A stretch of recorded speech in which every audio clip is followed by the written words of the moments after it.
What is up, everyone? I am Chris Knight. This is the Real Review 3000. It's a special day. It is our first ever Tournament of Champions for the Weekly Rumble. It is the Grand Championship, whatever we're going to call it. We're going to crown one person tonight. One person out of these four will be the Grand Champion of the Weekly Rumble. That means nobody else has had that title. And it's a big deal for me. I get a lot of feedback from you guys. I really appreciate all that feedback.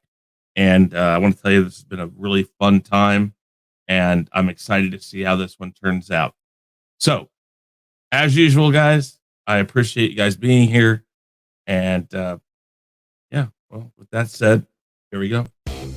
Broadcasting live in 185 countries, 6 3/4 continents, on the International Space Station, and carried on both Voyager Golden records. It's the Weekly Rumble, where we place 4 YouTubers in a cage with a live lion. Oh, wait, that's not how this works? The Weekly Rumble, where we pit the wits and opinions of 4 YouTubers against each other. Well, Chris Knight dishes out the points, or takes them away. Without further BS, here is your host, Chris Knight.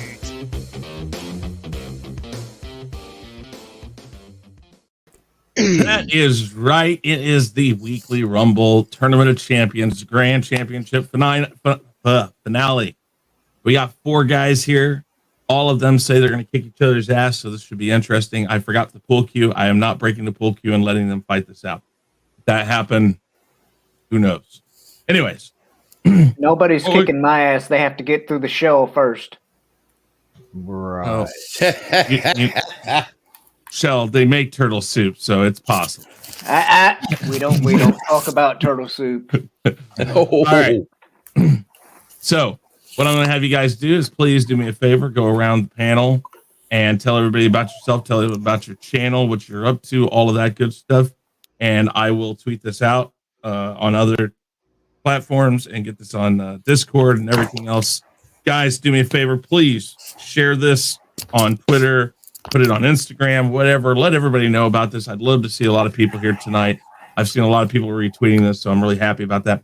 But let's start off with JJ. We'll go to Onzo, then LDG, then Shell. JJ, tell everybody about yourself. What's going on, everybody? It's your boy JJ, and no, I am not muted. Done made sure of that. You find me a little bit everywhere and a lot of nowhere. You find me Sunday nights on 3 different places right now. Early on, you find me over here on the Real Review 3000 for the weekly wrap-up. Then later on that evening with my brother next to me, Onzo Hodges, over on Biggaford Entertainment for the WandaVision Roundtable. And later on that night, another close friend of mine, Hanstar, for either Name That Tune or Jackbox Game Night. This week, this Sunday night, we're just doing kind of a hangout. We're not doing anything except just BSing. So come by and check that out. Find me Monday on my channel for my weekly live stream, randomness at its finest, random panel, random topic situation. Come by, check it out, like, share, subscribe. You guys know the deal. You know, ring that bell. You know, let everybody know that you know, when we come out with new content, new videos, live streams, whatever. You know, ding, is that better? Then you find me over Tuesday night, back over on Biggaford Entertainment for the Khaos list with Onzo Hodges and Danny Graham, Chris Knight, LDG Pixels, Elihu Who, when he ever decides he wants to show up, and Geishkar. Yeah, and y'all got to come by next week for that also, because we got some probably good honorable mentions for coming up. And last but not least, you'll find me here at the top of the pyramid when the night is over with. And then finally on Twitter at SithLord3827, where sometimes I tweet, sometimes I retweet, sometimes I don't. It's a lottery. Come check it out. That's the whole thing, Chris. Everybody happy? I threw it all in there. I guess you did. So I guess we'll let you go. Thank you. Call it good. And I want to all of that until the part you didn't tell us you were changing it again, so I could have backed you up with a see, randomness, buddy. Out of nowhere. Random. But last but not least, I want to wish everybody on the panel good luck. Honestly, I mean that. I know we shit talk one another. Well, most of us. Shellback, you ain't been quite around yet.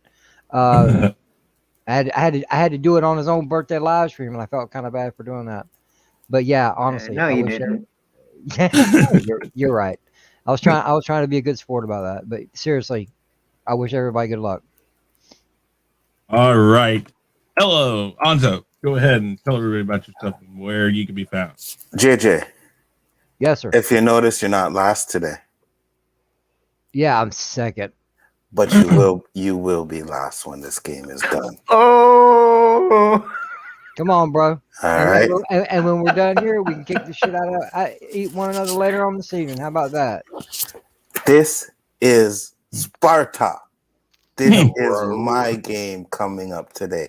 I came to win. I am winning this shit. I ain't wishing none of you guys a good luck because when it comes to competition, there is no luck. Hey, only Anzo, skill. let me point you. Let me point you in a little direction, okay? Me and Shell are the only ones on the panel that have played the game originally the way it was played. Okay? We have a slight understanding of that. You don't know what Chris is about to throw at you. I just hope you're prepared for it. I ain't worried about what Chris throws at me, bro. Like I said, if I lose, champions. If I lose tonight, it's because of Chris, not because of you guys. No, it's definitely because of me. He'll have no choice but to give me the win. Anyways, before I keep going on, we got to get this game going. You guys know the channel, Biggaford Entertainment, Rule of Three, Chaos List, Rule of Three, Chaos List, Chaos Conversation, holy cow, OOC, WandaVision, Square One, all the shows we do, guys. Let's get this started so I can go home with the trophy, please. Right, you missed Chaos List. Yeah. Oh, that's right. You got them all. Okay, cool. LDG had to pull the paperwork out. I was like, wait a minute. All right, LDG, go ahead and tell everybody about yourself. It's my turn. Okay, I'm just going to start off right off the bat, guys. You know who's winning this because I am inevitable. That's right. What's going on, guys? LDG Pixels here. Let's switch over to the spiel screen. Hit me up, guys. Tech support. You have any issues with your computers, need somebody to help you out. Free tech support channel over here at LDG Pixels. Also on my secondary entertainment channel, Geeks Enjoy Nerdrotica, where I host a very interesting show called The Waiting Room. It's the stream between the streams. It's what's happening when nothing else is happening. We promote those who deserve it. Let you know, think of it like your YouTube guide. You can come in, sit as close as you want. Open panels, open topics. And we do watch parties. Currently tonight, we'll be doing a WandaVision watch party, and on Saturdays where I do Married with Children, watch 5 episodes from front to back of Married with Children on Saturday.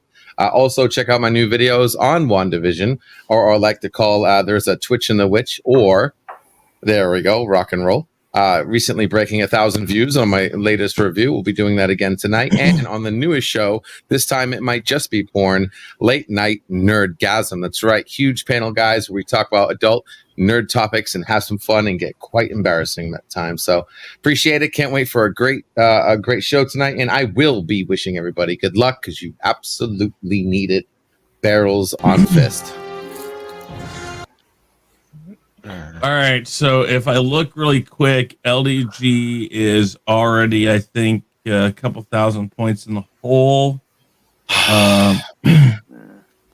See here, I see -5 to JJ, -5 to Anzo, -50 to LDG, but I could have swore. Oh yeah, right here, negative. Yeah. Yeah, one for every view I got on my last video. Yeah, thanks. Appreciate that. Yeah, I was gonna say that. Minus another 1,000 for all the time he says how many times he has 1,000 view video, please. Yeah, that shit only lasts for like a week, man. It runs out after a week, man. Give it up. Well, that's why it's refreshing tonight, baby. We're gonna have another. We're gonna break 1,500 tonight. Watch. That's right. Spanking that algorithm. You know there's competition tonight because I'm doing one too, right? Oh, bring it, brother. We got it. Let's do it. Right. Do it. All right. Last but not least, Shellback TJC. Tell them about yourself and where you can be found. YouTube and Twitter under Shellback TJC in your local search bar. I have been, I've been quite sporadic in my content making in my YouTube career. Life gets in the way, I guess. But and not my last deal was I let the internet world know how old I was. So I'm now getting stuff in the mail from AARP on the regular. So anyway, yeah. I did my big 5-0 birthday stream on Monday, and it's pretty good. But no, I just can't help but sit here and think, and not to give Anzo any ideas, but no, God forbid if he wins, I hope he doesn't make us sing the Canadian national anthem because I don't know it. Well, I guess now you've given him the idea to make you do it. So you might want to start looking up the lyrics. Yeah. Just in case.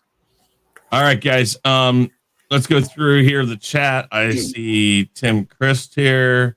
I see Deej Odyssey, Captain Trek, Austinators here. Who else? Caleb, Sci-Fi Nation, and Garrett. What was that? Garrett number 27. Yeah, Garrett number 27's here. All right, guys, do me a favor. Go to my Twitter at Chris95150 and make sure you retweet that out, the 10 tweet, because that will help immensely in getting people here. I greatly appreciate it. So here's how this works. We're going to go through the rules really quick. 5 rounds, 1 topic per round. You guys who've watched this and who have been here, you know this. We spin the wheel of time to get the time each panelist will get to speak. That's between 1 and 5 minutes. And then after each panelist speaks, I will give them between 10 and 50 points. There will be no 5 increments of 5. It will be an exact 11, 12, 13, something like that. Okay. Each panelist will get 1 mulligan that can add up to the max of 5 minutes or take down time to minimum of 1 minute. If the panelist goes up at least 1 minute, they will double their points. Whatever points I get them, it's automatically doubled. And just because they take the mulligan will not change how I give points out. I give points out based off of your guys' opinion and your answer. Each panelist can ask for a 30-second point of agreement or a rebuttal. You have to tell me that's what you want. If there are multiple of you, just wait your turn and we will get there. There will be no tie, guys. I said that there will be no tie. If there's a tie after the 5th round, we will go to the final 5. Final 5 if questions picked by me, answered by me, and you guys have to give me the correct answer as I would answer it. Person with the most points after those 5 will win. That's how we will do it. And I guess if we have a tie, then we go to the wheel. I'm trying to keep the wheel out of this one. So, you know. Chris, Aiden, good to see you. Yes, sir. The rebuttals, because I remember you saying this a few shows back. Do we have a rebuttal per question or just one to use, period? You get 30 seconds per question if you wish to use it. Okay. Now, also, we have a wild card. Ostinator, how you doing? Doing very, very well. Pretty Good. entertained by the pre-game talk. I just want to say good luck to everybody, and I just wanted to say that LDG, I know that you're kind of the underdog here due to the fact that everybody's against you, but hey, it's okay. It's going to be interesting. So good luck to everybody all those here. Damn in-game clips. Hey, Austin, you sure you know how to do this shit?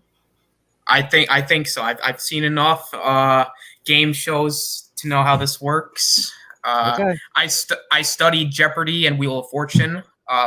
That those are the right games, right? Well, not to make you nervous, but being the wild card many times myself, I'm judging you on your performance. Oh, see, I think right there, Ostinator, don't worry about him.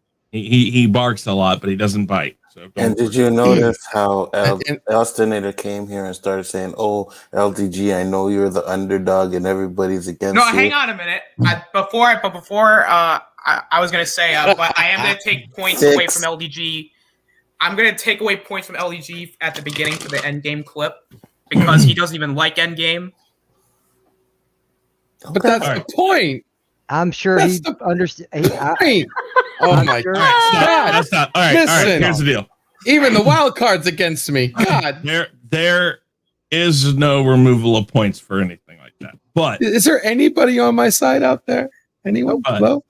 I'm on your right side. You? So we have already picked by Austinator and Dandelion Fluff, who was going to be one of 2 wild cards last week if he had done it. She can't be here right now, so she sent me what she wants for a wild card. These are your 4 wild cards currently. Swap points, extra mulligan, ask for respin, and lose a mulligan. There will be a spin for each one of those. But before we get to that, we're going to bring up, yes, we're going to do it. Uh-oh. The mulligan wheel. The mulligan wheel, which I will spin for 1 more mulligan. Break a deal, face the wheel. So there will be 2 asked for a respin.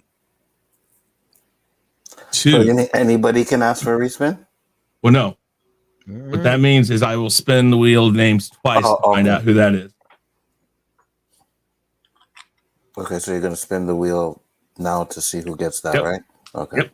Every one of these is a spin the wheel mulligan. So the first one we will do is going to be for swap points. Oh, damn it. Hold on. Yeah! No. What? What? Yeah, banana peel was that? He wasn't ready. He wasn't ready. I have to put the correct time on it. That time was from the last time we did this when we were doing the tiebreaker. So here we go. Yeah, it was set to how long you wait. Whoa. Yes! No. Wait.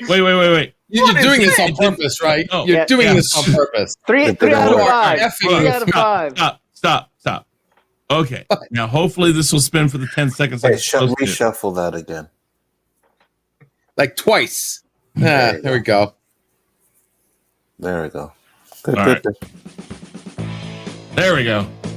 You all see this, right? You're all seeing this? Come on, baby. Yeah.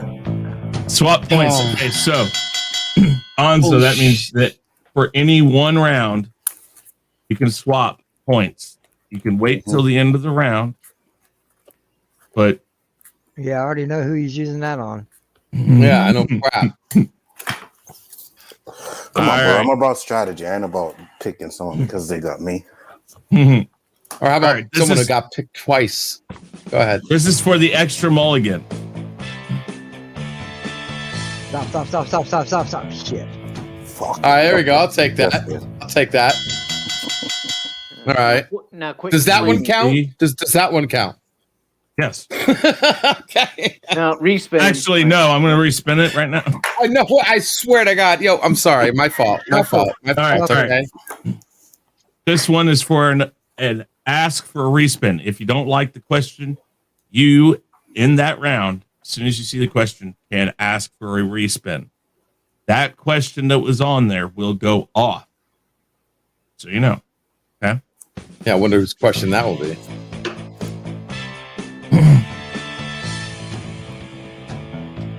Come on, baby. Come on. Ooh. Definitely know what question that's going to be. Somebody's getting stacked. Okay. And let's do 1, 2, 3, That 4, was ask for 5. respin, right? Yes, that's an ask for a respin. Next one is lose a mulligan. Okay, you know what? Ask for a respin doesn't imply that you remove whatever it was. Oh, great. I get to lose my mulligan. That's fucking great. Ooh, yeah, boy. All right. And last is ask for a respin. Well, Does 2 ask for respins? Yes. yeah, Yes. there are.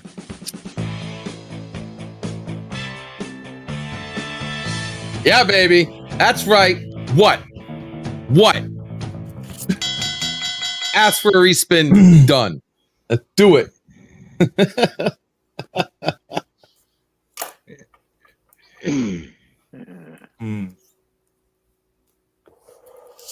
Okay, so this. No. Y'all gonna make me work for this shit. Yep. All right. That's how it goes. All right. Now let's spin to see who's going to go first.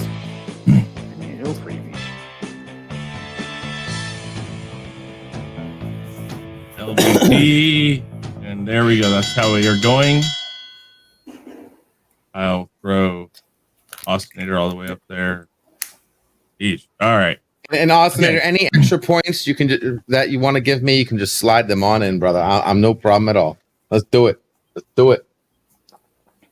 Hey, Austinator. No, nothing really. Austinator. Okay. Just remember Yeah. who the first person out of all of us to ever come on one of your stream was. Jeez, you gotta pull that card. I'm just Austinator, saying. just remember who always I thought shows I up was. in your. Mhm. Nope, it was me, bro. Jeez, Oh. LDG's trying to bribe me. Yeah. Anzo's trying to guilt me. I mean, Welcome to I don't know being what's the going wild on. card. Welcome to being the Exactly. wild card. All I'm doing is just say, do what you got to do, bro. All right. So here is the wheel of topics, and I just want to make sure I have these all down. There. That down. Make sure you got the spend time down correctly. Everything, you know. Good point. Yep, it's right. All right, here we go. First topic.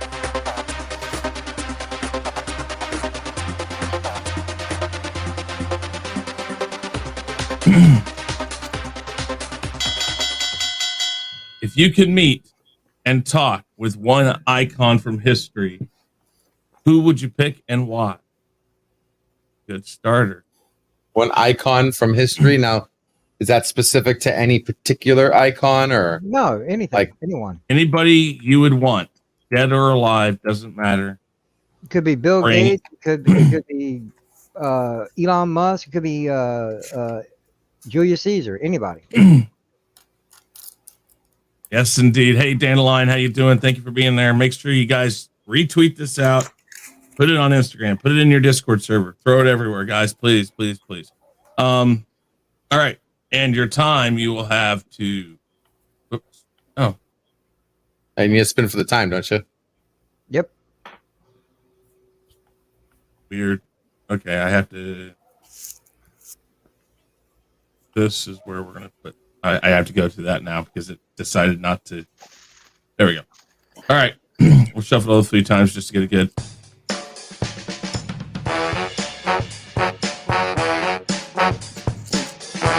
Boom. 5 minutes goes off the board because that only gets spun once. Bring up this.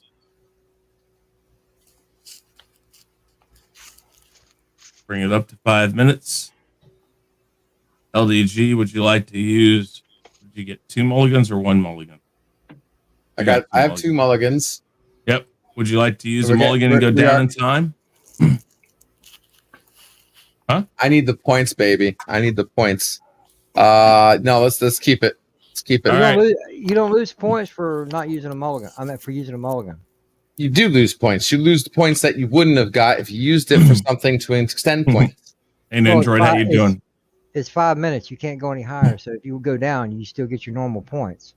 Yes, Yeah, but but then what I he's use the saying points I would have gotten round 2 when I go from 2 minutes to 3 minutes. Those extra points gone. Bye bye. Have a nice day. Nice try, Okay. JJ. Okay. Nice try. Nice try. Okay.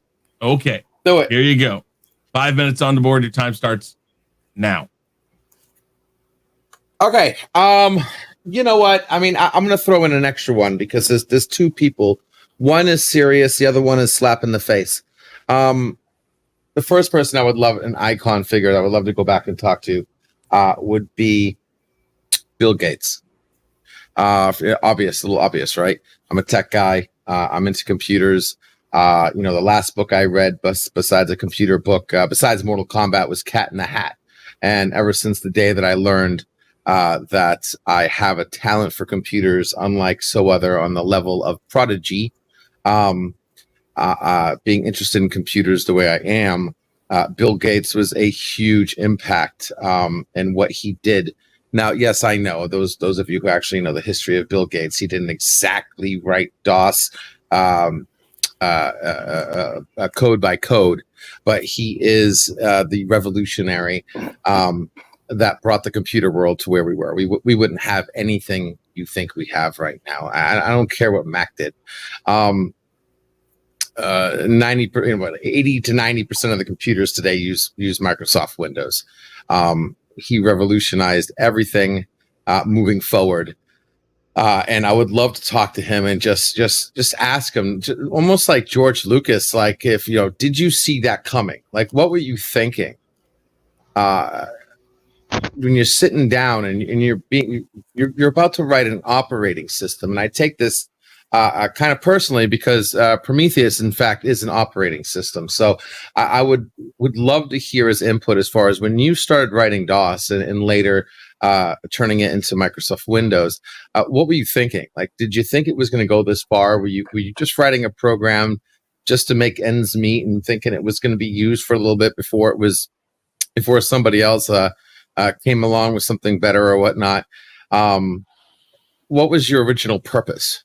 Like, did you foresee it blowing up into something that all these computers use that give us the features and functions like supporting the email and the social media servers, et cetera, et cetera?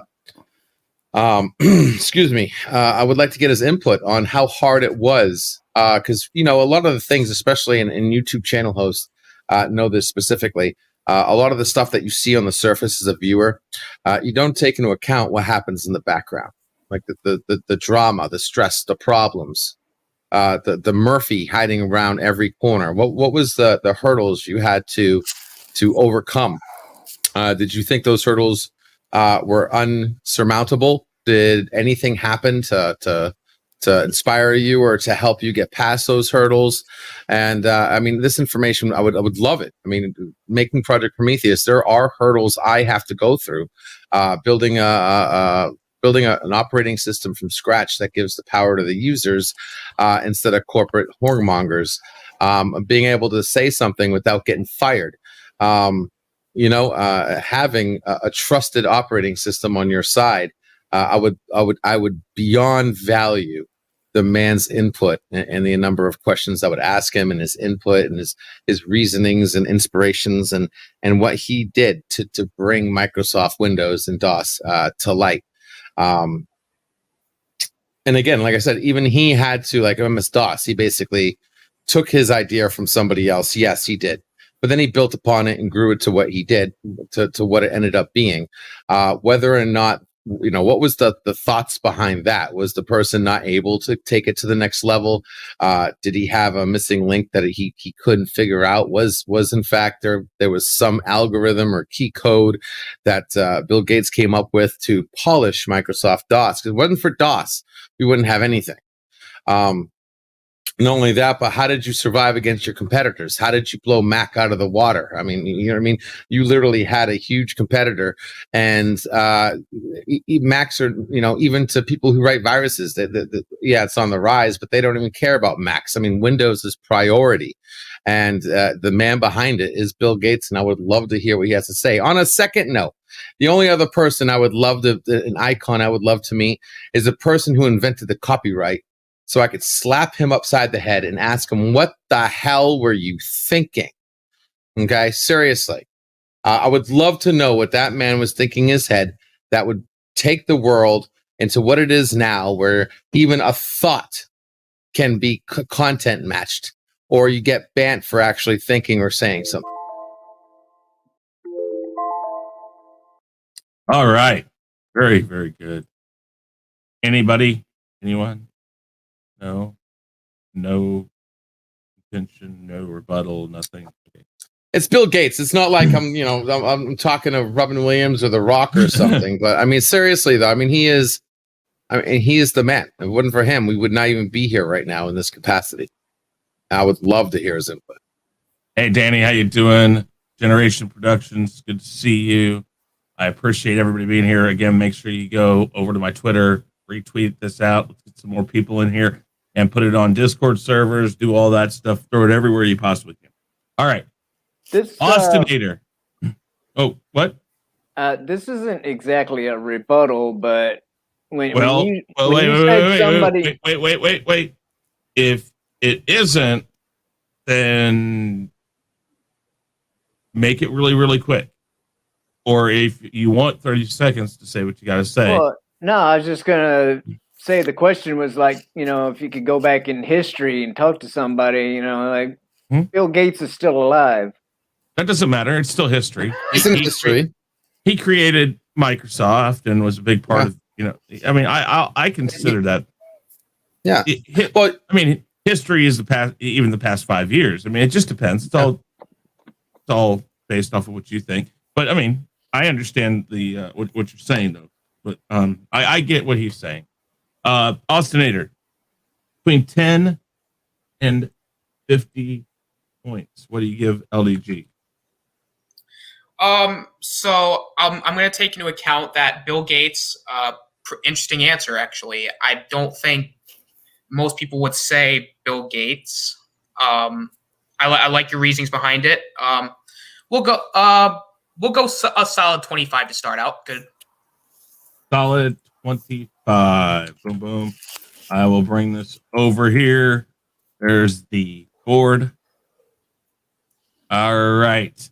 So 5 minutes is on the board. Up next is JJ. JJ, are you ready? Yep. Time starts now. Go. All right, ladies and gentlemen, look at my name. You ought to know who I'm going to say, George Lucas himself, because without George Lucas, we wouldn't have the great stories that we have now. And I'm not counting the Disney shit. I'm talking about the first 6, and because of not necessarily the storytelling, because he had a lot of people helping with that, but he's the man that come up with the content that we know and love. I know a lot of us are a big original trilogy fan, and a lot of us are a prequel fan, and there's hopefully most of us that like all 6. It started out, we found out about a character named Darth Vader, and then we went through his redemption, but then we went through and found out where he came from, or supposedly where he came from, how he was raised, how he was trained, how he betrayed everyone, and he did it all for love. It turned out to be a big, long love story in some aspect, because it starts off with Padme and ends up with Luke and Leia. The ideas, the knowledge this man has of the IP at the moment is phenomenal. I wish in some form or fashion he would come back and do at least one more movie or maybe a TV show, because the man's got the knowledge. The shit would be somewhat right. And also from a technological standpoint, with George Lucas, it was him and his development team that come up with a lot of the technology that you see today in Hollywood. Not necessarily the stop motion, but I don't know what the rigging would be called, but the stuff they were making in their garages for the Mandalorian, for the beauty passes, and the spaceship porn that we get, the flybys, the stuff like that, the models on the rigging that they're using to do it, old school style. A lot of that stuff still fascinates me, even though I don't have the knowledge to go behind it, to be able to do it myself. But it is a wonderful thing. Crap. The CGI that most companies now use, what a lot of that was designed by Lucasfilm at the time. Because hey, look at the prequels, guys. Even though it was 80% CGI through the entire trilogy, a lot of it looked beautiful, a lot better than what we got in the original trilogy. But we can all agree some of it was overdone, but still, it was his team that come up with that kind of technology. And then later on, you see what we see today. Favreau made an entire movie out of CGI, The only real thing in that movie was a boy, which I haven't seen the movie, but still, I think it looks beautiful. You know, The Lion King. Even though I haven't seen it, you know, from the trailers and all, it looks beautiful. You know, it's a lot of people take advantage, you know, of, because you don't realize where some of this shit really came from. I believe George Lucas has a very keen business mind and an excellent imagination. That's a good word to put it. Using that, a great imagination.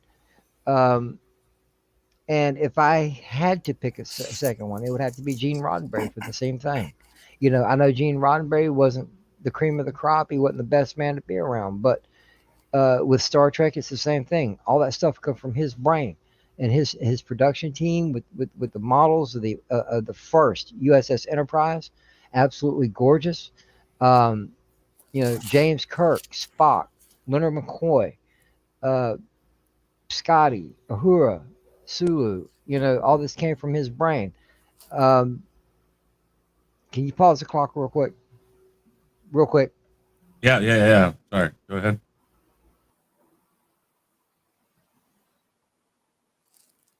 Uh-oh. Okay, JJ.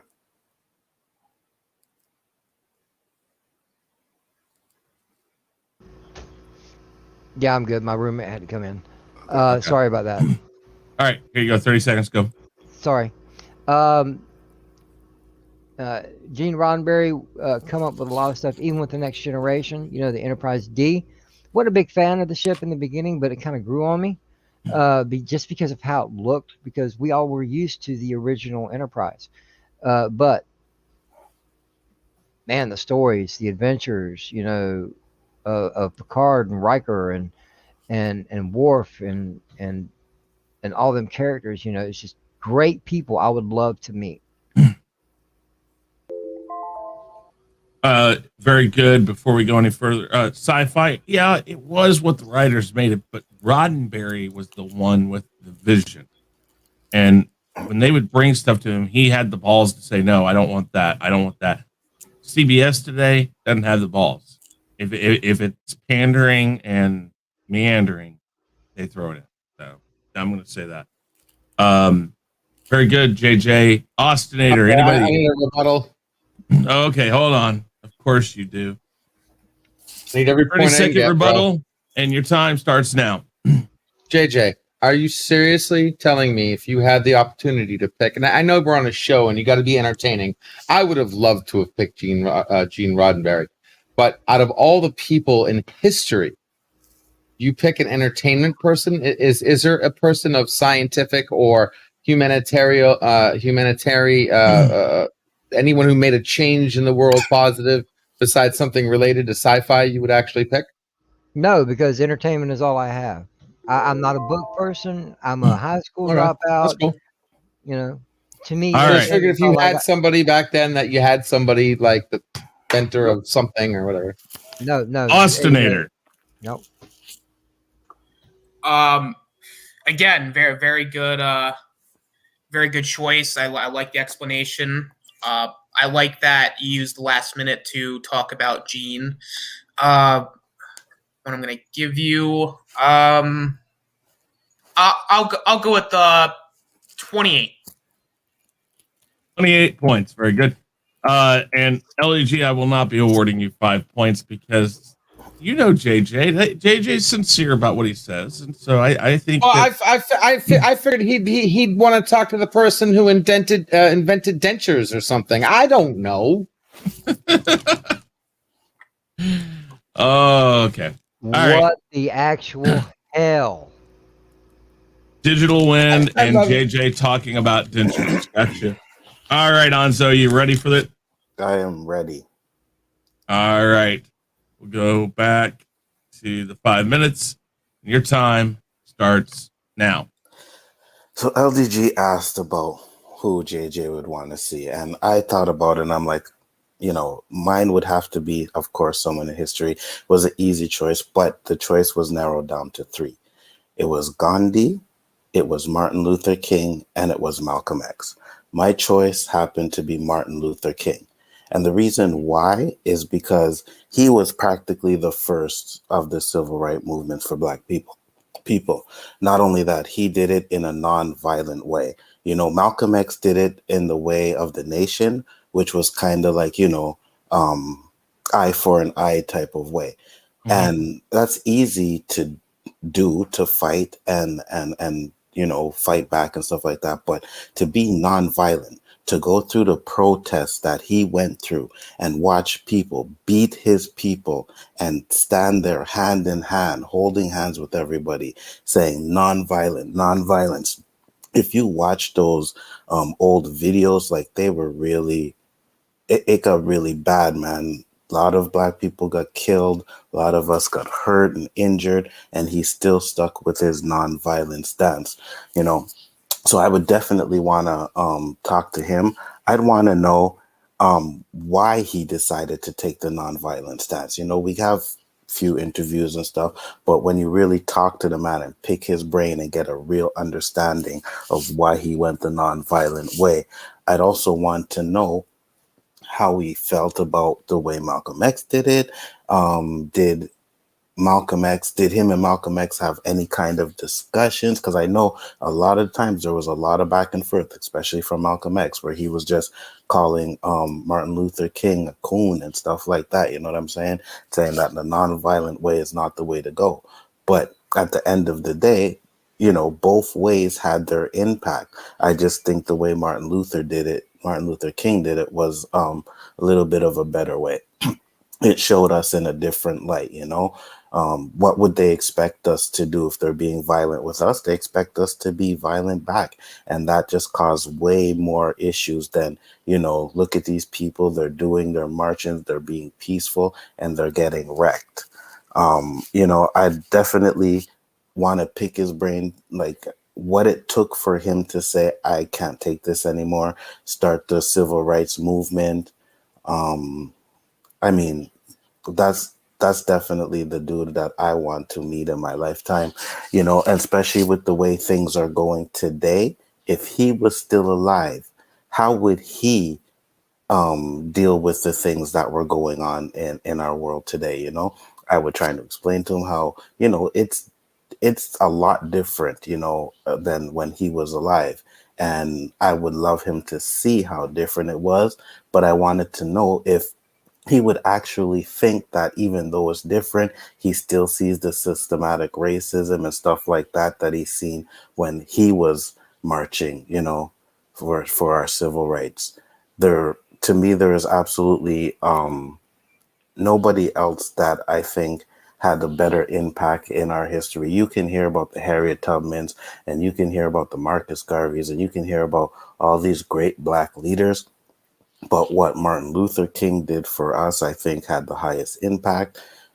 The fact that they killed him, to me, just showed how scared they were of him.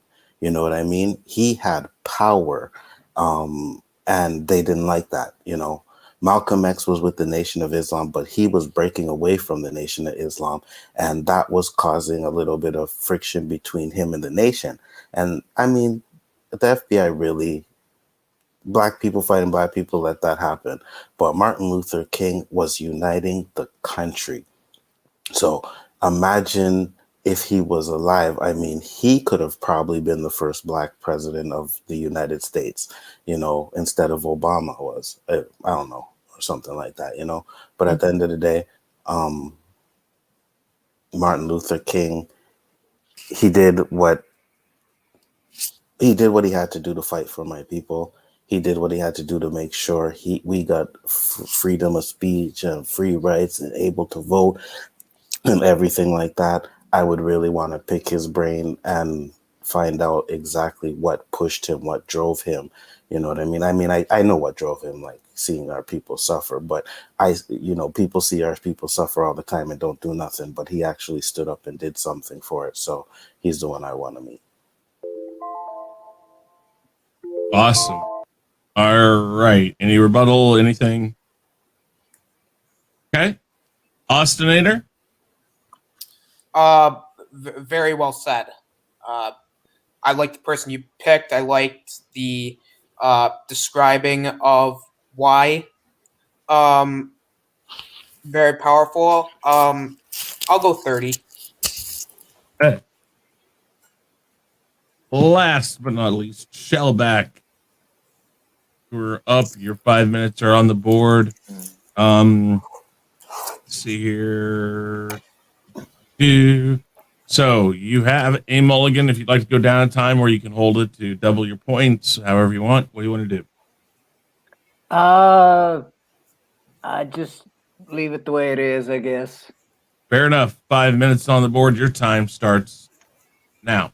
All right. Well, narrowing this down to just one person, I don't know that I can do that, but I've got like a handful of people. One would be Rollo or Rolo, however you want to pronounce it. The first ruler of Normandy. The former Viking or whatever that settled in that part of France, and actually was the person who kept any more Vikings from invading Paris, because he knew their tactics and all that, and which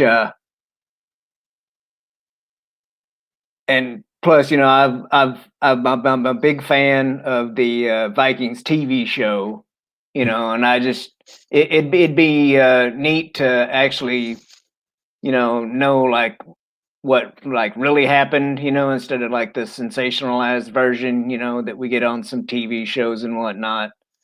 And which kind of leads me into the Norman conquest of 1066 with William the Conqueror.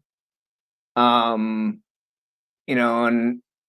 it'd be cool to kind of like be there firsthand, to see what all the events that transpired between the time of Rollo and the time of William the Conqueror, and the conquest, because that all kind of has like a personal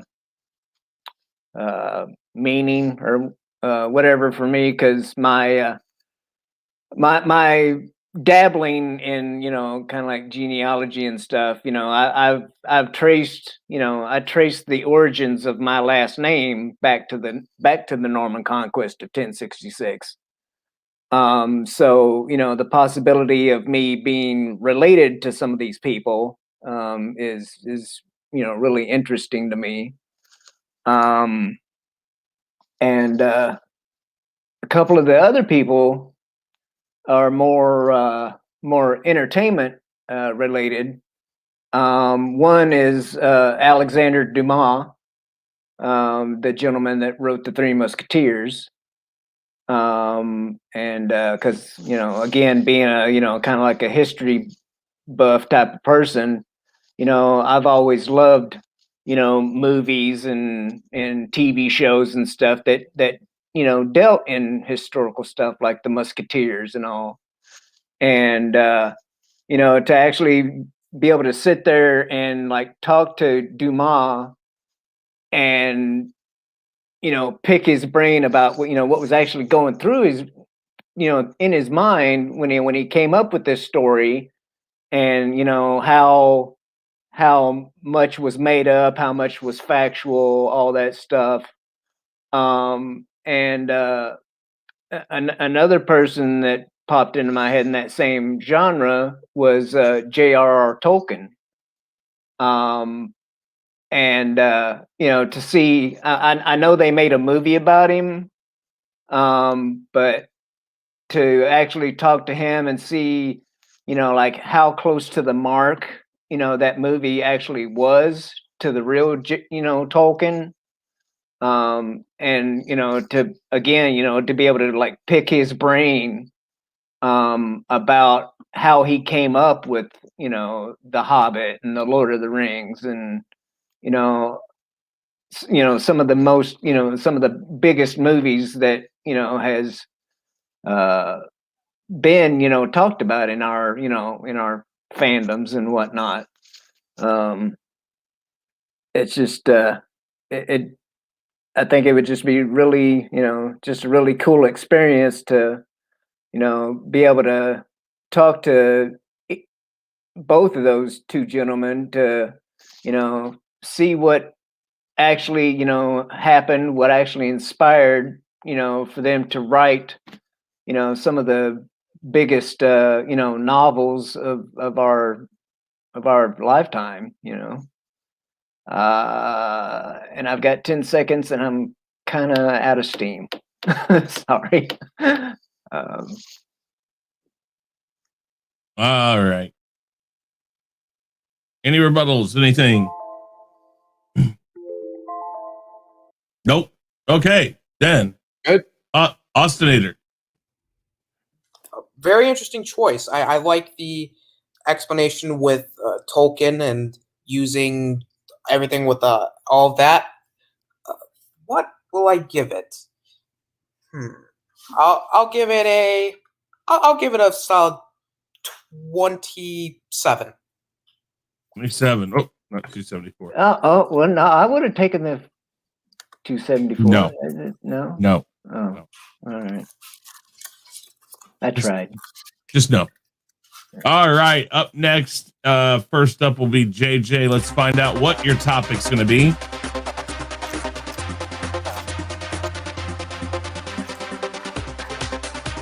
Uh-oh.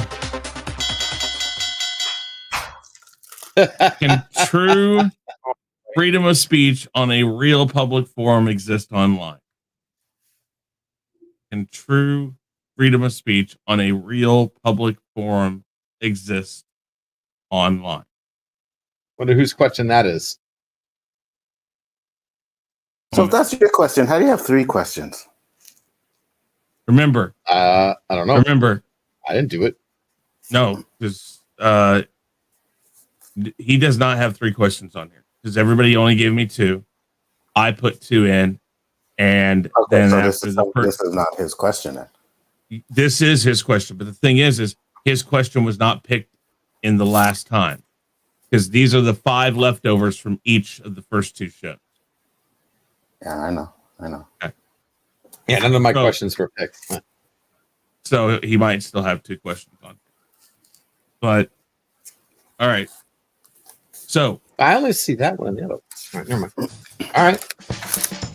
Time on this one is going to be. Oh my God! Come on! Come on! Oh! I gotta put it up there. Oh, 1 crap. minute. Okay. All right. 1 minute is going on the timer.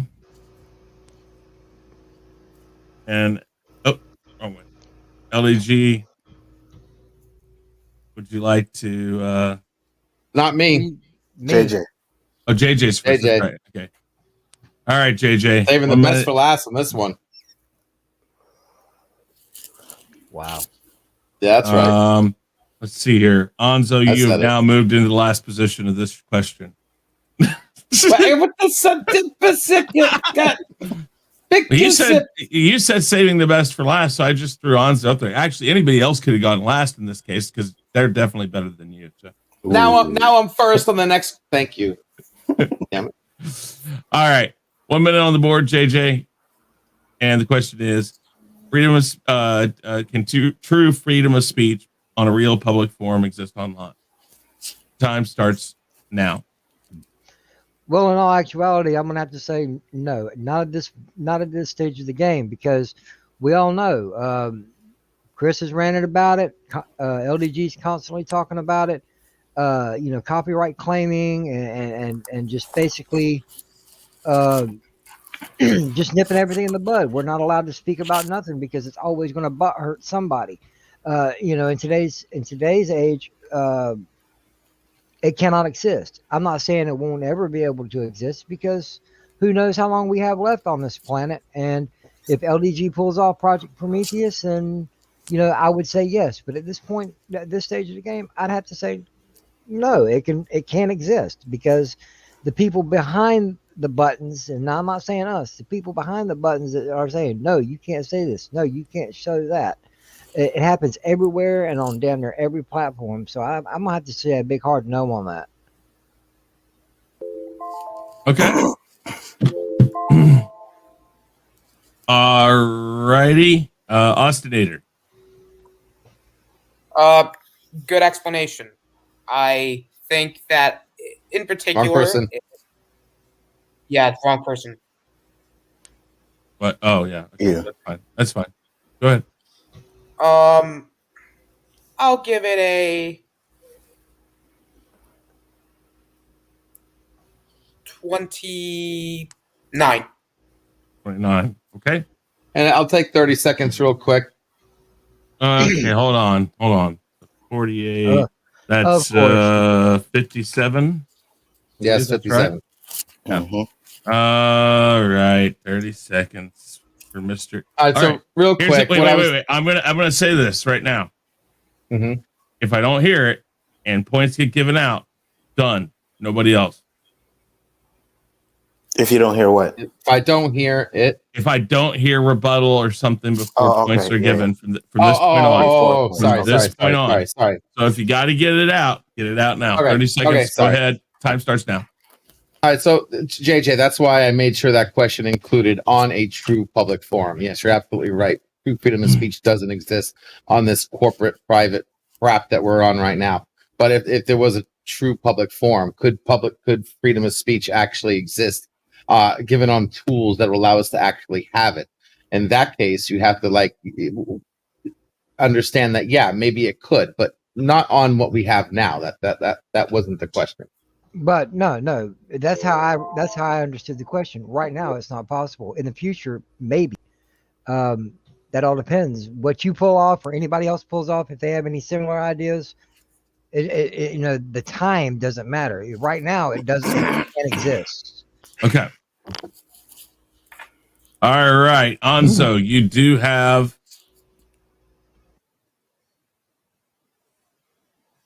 I have my mulligan and I have Yeah, you have your mulligan and switch a spin. Yeah, but I'm gonna keep this one, of course, and I'm gonna keep it at this one. Okay, 1 minute. Fair enough. 1 minute's on the board. Your time starts now. All right. Well, if we're talking about platforms that we have now, then absolutely not. Too many sites have been taking down people's polls. Look what they did to Parler. They closed that down. People are getting censored. And as much as I don't like the man, Trump got kicked off of social media. And believe me, he's the one man that needed to be censored, but not like that, maybe like a punch in the mouth or something like that. But but not doing this to social media. Doing this is going down a slippery path. But if we did have a true platform, then what we could do is we could take the power from the people, from the companies, and give it back to the people. And like someone on this panel always says, we need to free the internet and have it working for us and not us working for the internet. So at this moment, no, we do not have a true platform. But if we did, yes, it would work. You heard it here, guys. LDG finally got a plug. Wow. Anzo. Wow. All except for the dreaded hashtag. Boom. Stop short of that.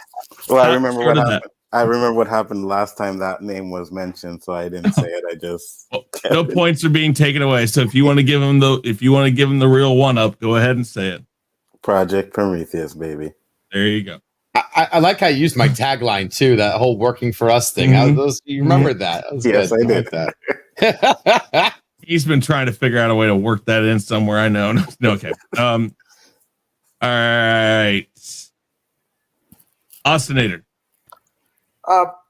Again, very well said. I'll give it a. I'm gonna think about this one. Okay. Factor in everything. I'll give it a 28. Okay. Fair enough. All right, Shell, you got 1 minute. You do have, I believe, one. Yes, you have one mulligan. Would you like to use that mulligan and go up in time, or you want to keep it at the 1 minute this time? Yeah, I don't know that I could add another minute's worth of stuff that's new. That's fine. You just have yeah. you got 3 more questions after this, so that's fine. Right. All right, you ready? Yeah. Time starts now. Yes, it could exist, and not only could it, but it should. Being somebody who spent 10 years in one of the branches of the U.S. military, and taking that oath to support and defend the Constitution, and the first, one of the first things in that, the First Amendment, freedom of speech, that this very platform we're on right now, Twitter, everything, even though it isn't right now, it should be run just like the regular press, the newspapers and whatnot. They can say what they want to, it's just as long as it's not in the realm of libel or slander, you should be able to do that. So Okay. if it was a true public thing, yes. So yes, if it was truly public and truly like other things, but okay. So you think it can be at some point? Yes. Okay, fair enough. That's what we're looking for. Austinator. Good explanation. I will give it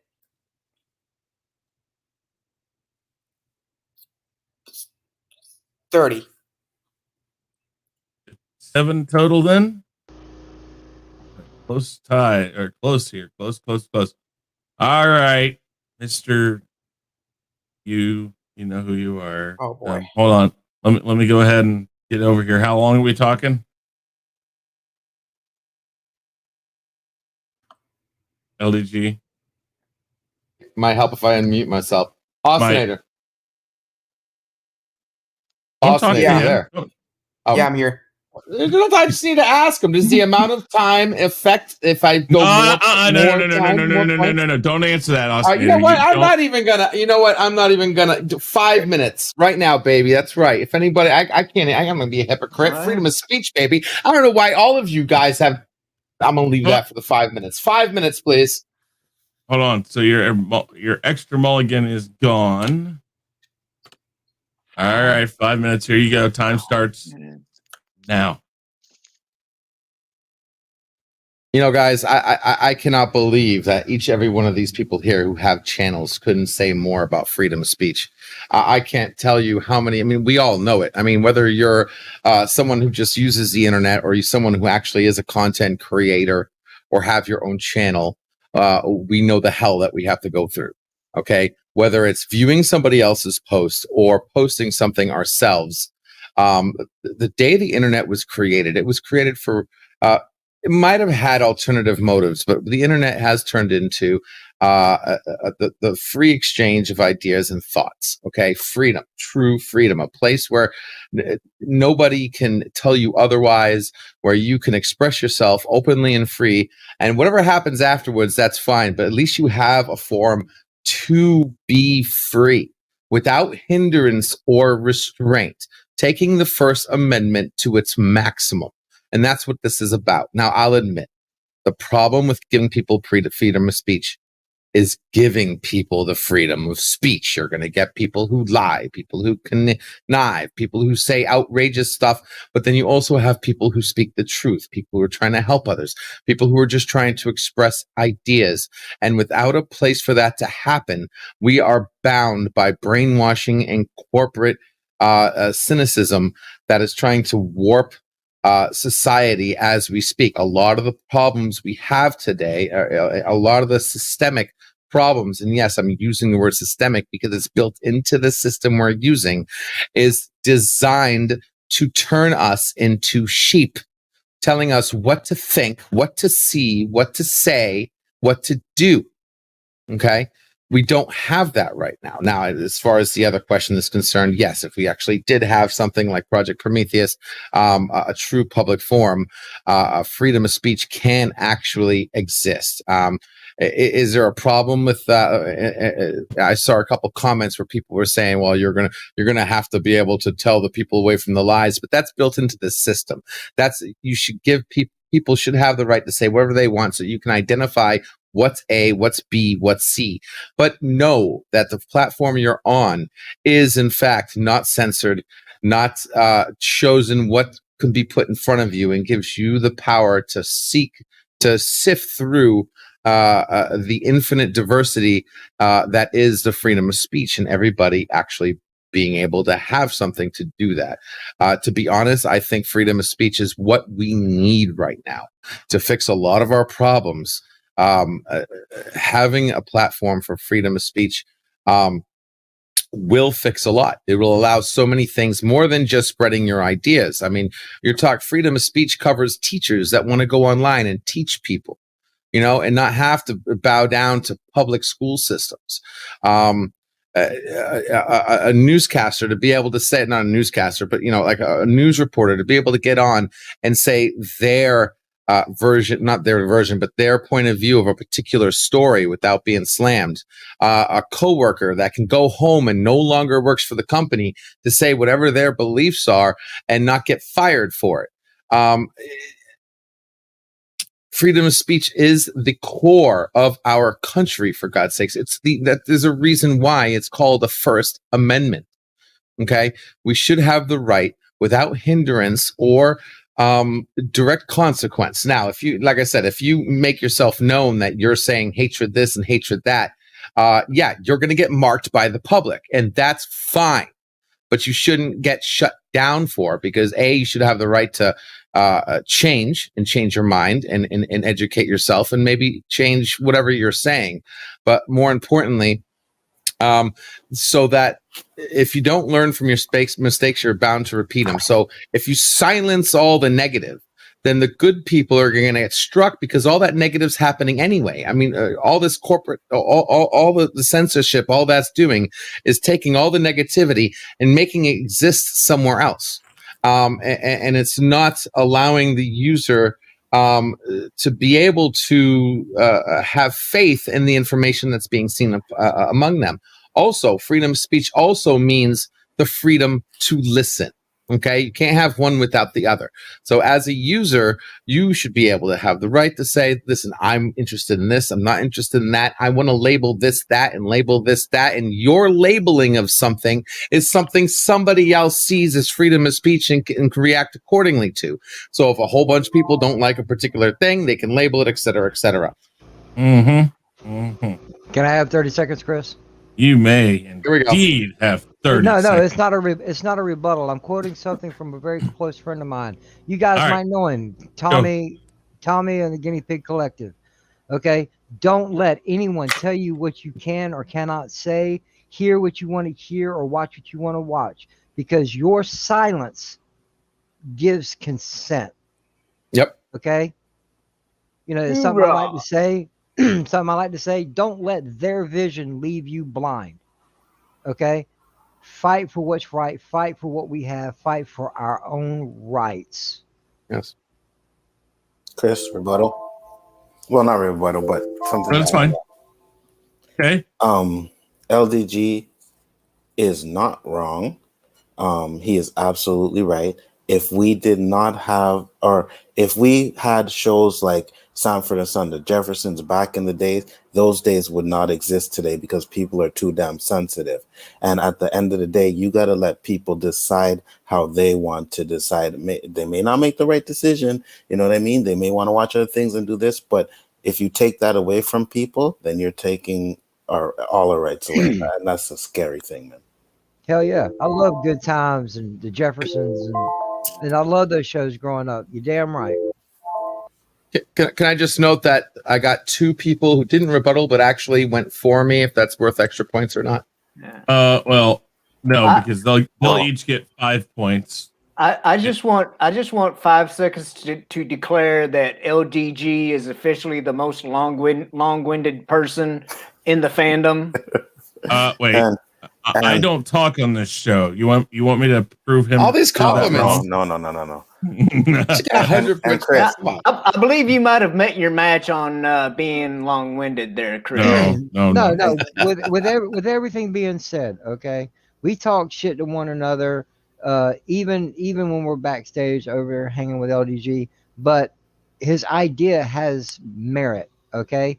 And I got to say this, it was a beautiful question, really. And Chris, yes. I can wait till the points, right? You can what? I can wait till the points, right? Yes. Yes. Okay. Yes. Let me see what he gets. Okay. Austinator? LDG is not wrong, like JJ said. Very, very well said. A lot of great points being made, especially with what's been going on recently. I'm gonna give LDG 33 points. 33, that's 66 total. Because he Chris? used his mulligan. Yes, sir. And I will use my switch points, please. Okay. Well, you keep your 5 because we're not going to give. That's different. And then what did he get in this round? No, he got his point. He got his 5. Yeah, I know. What I mean is he keeps his 5 I points. want those that's 5. Different. All right. That's before. Okay. But in operations. order to switch points, Austin, or do you And remember Daz. what you get? Do you remember? I think what it was you gave 30. Alonzo? It was 31, wasn't 28. it? Oh, 28. Oh, yeah, that's right. He was at 30. No, he's right. It was 28. So Alonzo 28. gets to 33, and LDG gets to 28. No, 66. So you were at 30. So 66 plus 5 is 71. That's 101. And then How? LDG, because he got 28. Okay. So LDG used his mulligan. All right, Went Chris. up in time. That's 66 total. Okay, Chris. What you should have done wait. was No.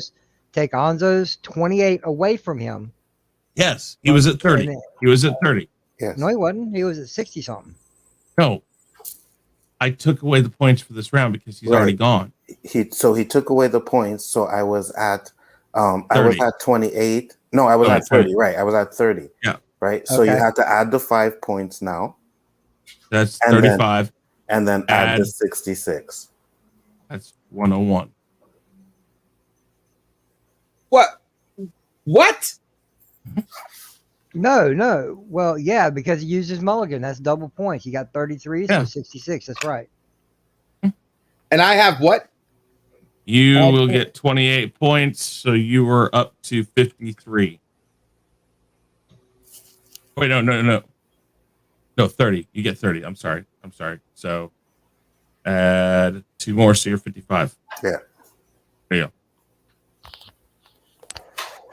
But you still have a mulligan, and he does not have his swap points anymore. So you still can. Oh, yeah. More. All right. Whatever. Let's do it. All righty.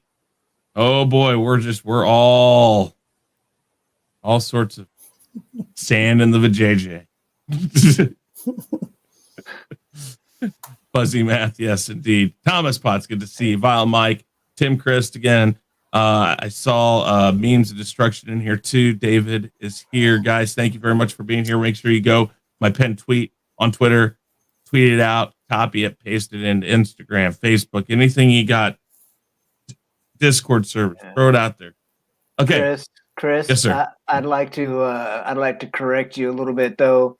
Seeing as how we're all males here, it would be mangina, not vajayjay. So sand in the majayjay? No, mangina. I said majayjay, majayjay. Okay, yeah, fine. I got a mandingo, not a mangina. Oh hell! And we all should have sensed that one coming. Yeah. Points should go for the Mandingo comment, man. That ain't right. All right. Points. Up next is Anzo first. And this is your question. 3 questions in now.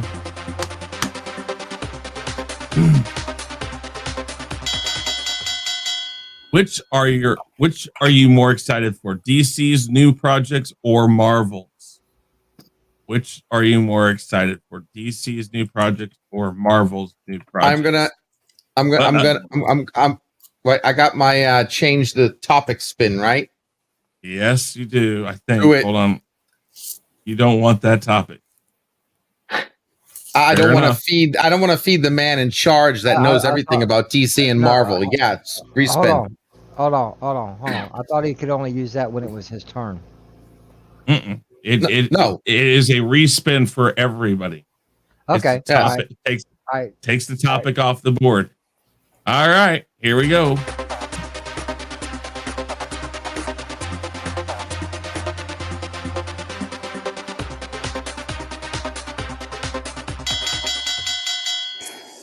Hey! Anzo? Yeah, baby. Go ahead, use it. You know you want to use it, Anzo. You know you want to use it. Oh yeah, I'm keeping it. Go ahead. Oh, you're gonna keep it? Yeah, I'm keeping it. What? Subverting expectations. Subverting expectations. There you go. Listen to that. Boom. All right. New topic is, what is your favorite Monty Python skit or scene? And let's go to see how much time you guys will have to talk about it. 4 minutes, baby. 2 minutes is the spin.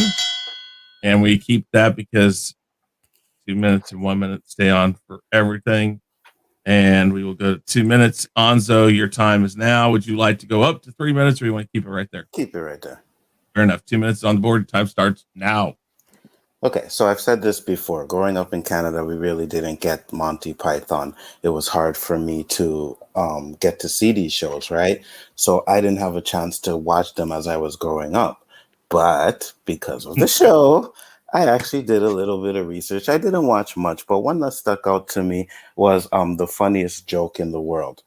That one actually, not only was it funny, it was about, the guy who created a joke. The joke was so funny, he killed himself. And then his mother came in and she was all crying, oh my God. And she read the joke and she started laughing. She started killing each other. And then basically what they did is they used the joke during the war. And all the Germans were laughing so much and they died. And to me, as I seen it, was like a message, you know what I mean? Like, laughter, that's how you heal the world, not war. You know what I mean? So I had to say, okay, you know what? This one makes a lot of sense to me. Now, granted, I'm older now and I didn't really find it as funny as I know it would have been if I seen it when I was younger. But I did get the message in it. And maybe I was pushing. Maybe there wasn't really a message in it. But that's what I saw in it. You know what I mean? And now that I've seen that, I'm definitely going to go back and watch more. And I actually hope that, or wish that I could have seen them when I was growing up, because I loved Benny Hill. You know what I mean? Benny Hill was a little bit more raunchy, but it was same kind of comedy stuff like that. And skit comedies. And I like that American one. So I know I would have probably liked it if I was watching it when I was growing up. So like I said, man, I'm in this game to win it. I did my research. The one that I picked was the funniest joke in the world. You know, like I said, I wish I would have seen all of this stuff growing up, but because I lived in Canada, we didn't get the chance to do so. But that's my pick. So,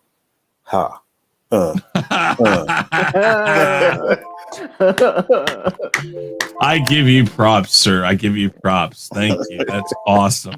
That was great. May I not petition? That's the word. May I petition? May I? Well, no. I just want to.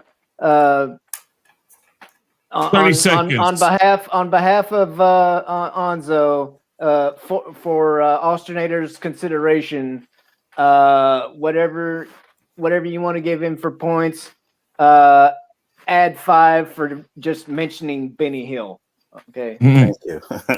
Nice. All right. Austinator. Very good pick. I have actually not seen it, but I do like the fact that you use the message behind it. That was actually a very creative, I wouldn't say creative, but very good way to answer it. I will give you 38. Boom. So 139 is where you're at. Righty. Let's see here. Can I just say something? Real Sure. quick? It's not rebuttal, it's just a dandelion. Yeah, some places in Canada probably had them, but here in Quebec, like our TV was totally different. Dandelion. See, I would figure you guys would have had more access to stuff like Monty Python and stuff, because their TV programming is totally different. I know, but they get like, you know, all kinds of stuff that we don't get, you know, and it's like, yeah, but when it came to stuff like from BBC and stuff like that, it was really hard to get. Like Benny Hill came on once in a while, like 3 or 4 o'clock in the morning, and yeah, so it was hard to see those. All right, Shellback, 2 minutes on the board. Would you like to use your mulligan, or would you like to stay there? No, we'll leave it at 2 minutes. Fair enough. 2 minutes is your time. Your time starts now. I'm gonna take the liberty, and not just a scene, but like a movie, and that is the Holy Grail. Okay, that movie is probably, for me, it had to be bar none the best one that they ever made. I mean, between the coconuts, you know, being the, you know, sound effect for the horses that they weren't riding, and you know, the whole bit about the swallow, and, you know, carrying the coconut, and, you know, where they found the coconut in the first place, and the You're suggesting coconuts migrate? The thing, you know, with the wizard at the bridge, you know, and you know, what the 3 questions: what's your favorite color? Red, no blue, no clear. Whoa! You know, and the rabbit. Okay, the rabbit scene has got to be one of the best scenes ever. I mean, you know, just the cute, fluffy little white bunny, and they're like, okay, there's no danger here, and then they get close enough, and he just goes like, you know, like full ass Wolverine on them, you know, and go ahead. They're all like, run away, you know, and the scene where they're Arthur and his dude are, you know, quote unquote riding by, you know, the 2 peasants that are farming, and, you know, him explaining, you know, I'm your king, you know, and he's like, I don't remember electing any king. He's like, you don't elect a king. I'm, you know, just that whole bit. The Lady in the Lake. Oh yeah. Okay. And JJ, you're a member of the channel, so you should have. Do you have the little emojis in your chat? You might be muted, JJ. Okay. Ground control. I can't hear him. JJ. JJ, your battery might be dead. I don't know. All right. Doesn't matter. Let's see here. Austinator. Holy Grail is a funny ass movie. Just from the opening credits where they just sack everybody, sets the tone for a hilarious ass movie, and everything Shellback said was absolutely correct. Oh God! May I take the liberty real quick of mentioning the where they go up to the castle, you know, and the French people, and them catapulting the cows out to them. Yeah. All right, I'm done. I'll go 41. Ooh, 98. All right. LDG.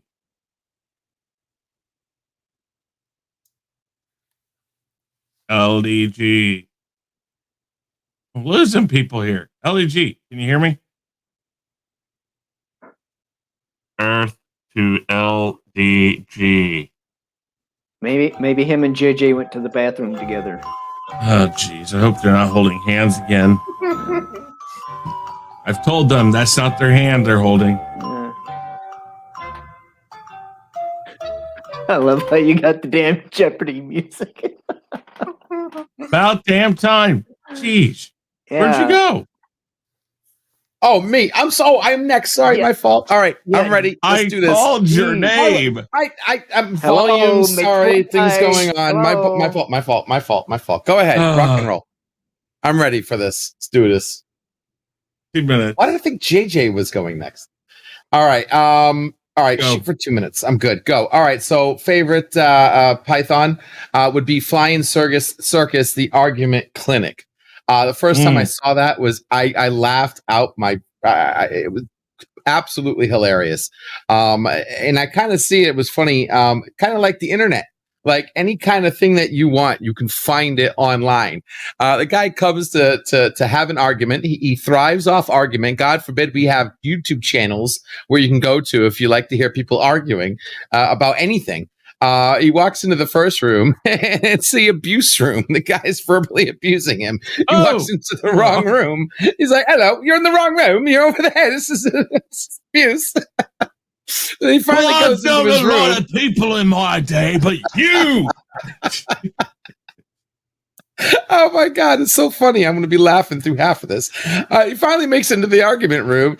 And what is it? The guy who actually freaking argues over having an argument. Like, and it's just like YouTube too, because like every single step of the conversation begins another argument. So the next word that's uttered is like, and he's like, "There's no argument." And then at the time, next thing you know, right before you blink, time's up, time to get over. He ends up paying him, and then he has an argument about paying for more time. No, you didn't. You didn't pay it, but you're arguing. No, maybe I'm arguing on my free time. I don't know.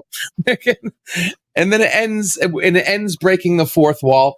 We have a bunch of policemen coming in saying that you're breaking the rules. You're having a skit that makes no sense, or a skit no skits like this. And then it finally ends with like a little paradox of people walking through the door saying that you broke some kind of rule.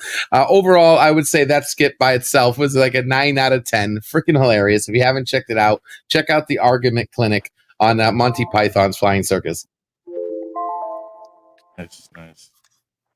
All righty. Austinator.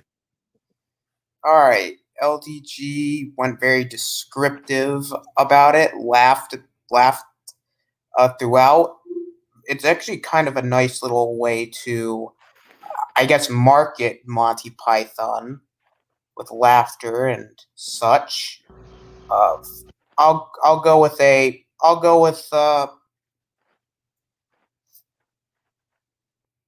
44.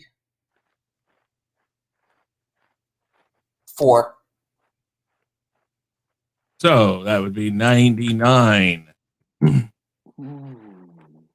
Nice. Okay, let's see here. So far, LDG is the only one that has used a mulligan, I believe. So, all right. JJ, are you there? Yeah, Chris. Okay. You all right? Yeah, you just, Monty Python kind of screws me up, but that's okay. I did my homework. I meant to screw up Anzo, not you. I'm sorry. It's okay. Nice, hey, no, Brett. I'm screwed anyway. I don't even have a mulligan, so it's okay. Oh, just wait. Just wait. Let's see here. First off, do you have the little avatars for the channel that you can, like, the emojis you can put in the channel? Oh, do I? Let's see. Remember, I think you've got them. I don't know. Yeah. You want me to put them all in there? No, just put the bunny in there, because the bunny is the bunny from Monty Python. I love that bunny so much that I put him in my emojis.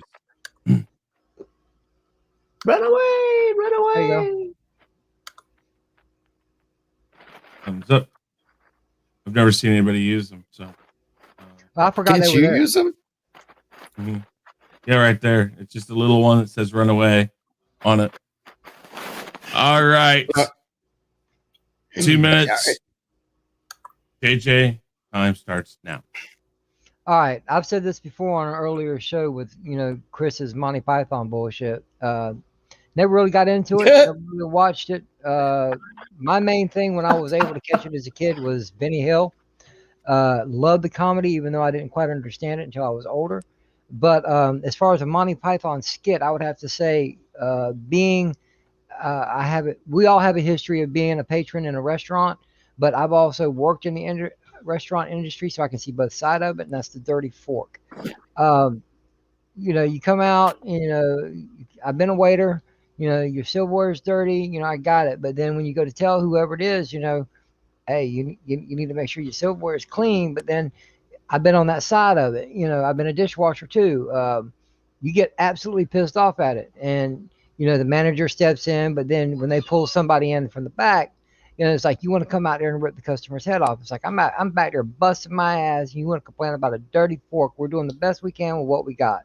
It's just I can see both sides of it from a customer standpoint and an employee standpoint.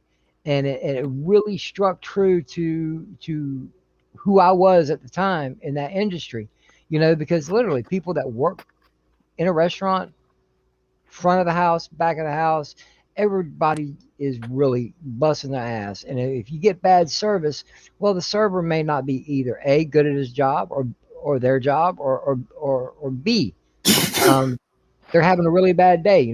Things happen, mistakes are made. And I thought it was quite funny because, like I said, it was like, oh shit, I'm watching both sides of a version of me in a skit, and I thoroughly enjoyed it, which makes me want to go back and look at more Monty Python because I thoroughly enjoyed that. I can't believe I missed that. Okay. Austinator. JJ brought up personal experiences with the restaurant that was related to the skit, which that was very nice. Points for saying Chris is bullshit. I'll go should with always get you extra. What's LDG at 99? I think you should be at. Hey! 0. I'm sorry. Hey, no, if you were going to do that, 85 is good. No, go past this. Past this part. In fact, never play that again. Okay. Better. All right. Austinator. I'll go with. I'll go 41. 41. That is 103 is where he's at right now. Good job. All right. Let's see here. We're going to go and get. Was everybody? Yep, that was everybody. We're going to go get our next topic.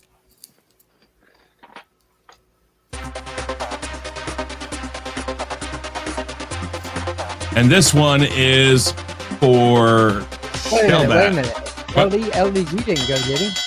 Yeah, he went before me. Never mind. Yeah. Sorry, I'm out there. What are some of your favorite Western movies or TV shows? Oh, wow. All right. What are some of your favorite Western movies or TV shows? Movies or TV shows? Okay. Yes. Western. Got it. And the time you will be talking. 4 minutes. Okay. That goes off because it's the 4-minute time. And we will bring our timer. Of course, I hit that button. I got it. All right, let's see here. 4 minutes. Got to go back to here. 4. All right. Okay. So this fourth question, do you still have your mulligan? Would you like to use it and go up or down on time? Shellback? No. Okay. 4 minutes is on the board. Your time starts now.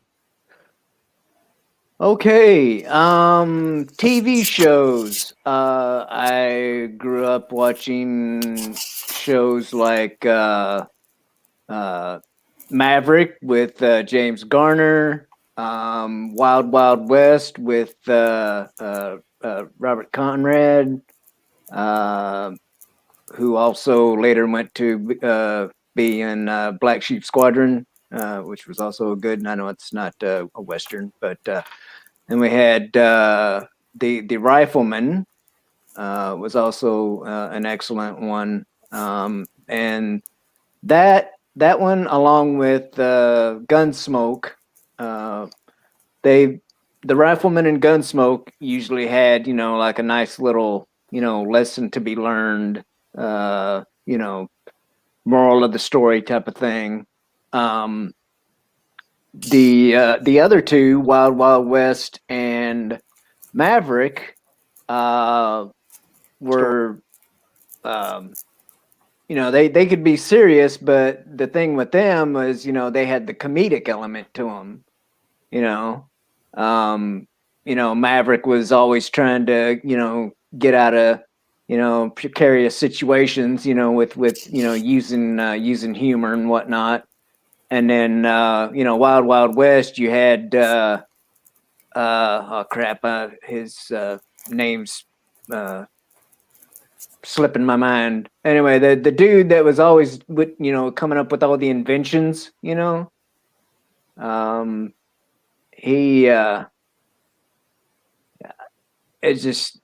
it was always just really, really kind of corny and humorous, and I really enjoyed that. And movies, like Wyatt Earp, with Costner, and then Tombstone with Kurt Russell and Val Kilmer. I mean, I know a lot of people like, Big Trouble in Little China, and Escape from New York for Kurt Russell. But damn, Tombstone was one of Kurt Russell's best roles ever, along with Val Kilmer. I think, Val Kilmer's Doc Holliday was probably the best thing he ever did in his career. And the classic, I'm your Huckleberry line, when he met up with Johnny Ringo, when Johnny Ringo thought he was going to be, facing off against Wyatt Earp, and no, lo and behold, it's Doc Holliday, and with his, with his sideways stance, and yeah, man, that's Johnny Ringo and Doc Holliday facing off was one of the best scenes ever, in a movie, period, never mind a Western. But also it had Michael Biehn, I think it's Michael Biehn, who was also in the episode of The Mandalorian that had Ahsoka in it, and Powers Booth, who played one of the main guys in the gang that they faced off in at the OK Corral. And it also had Sam what's I'm drawing a blank, god damn it, Sam Elliott, one of Sam Elliott's best things I've seen him in, and also the late great Bill Paxton. Very good. All right. Austinator.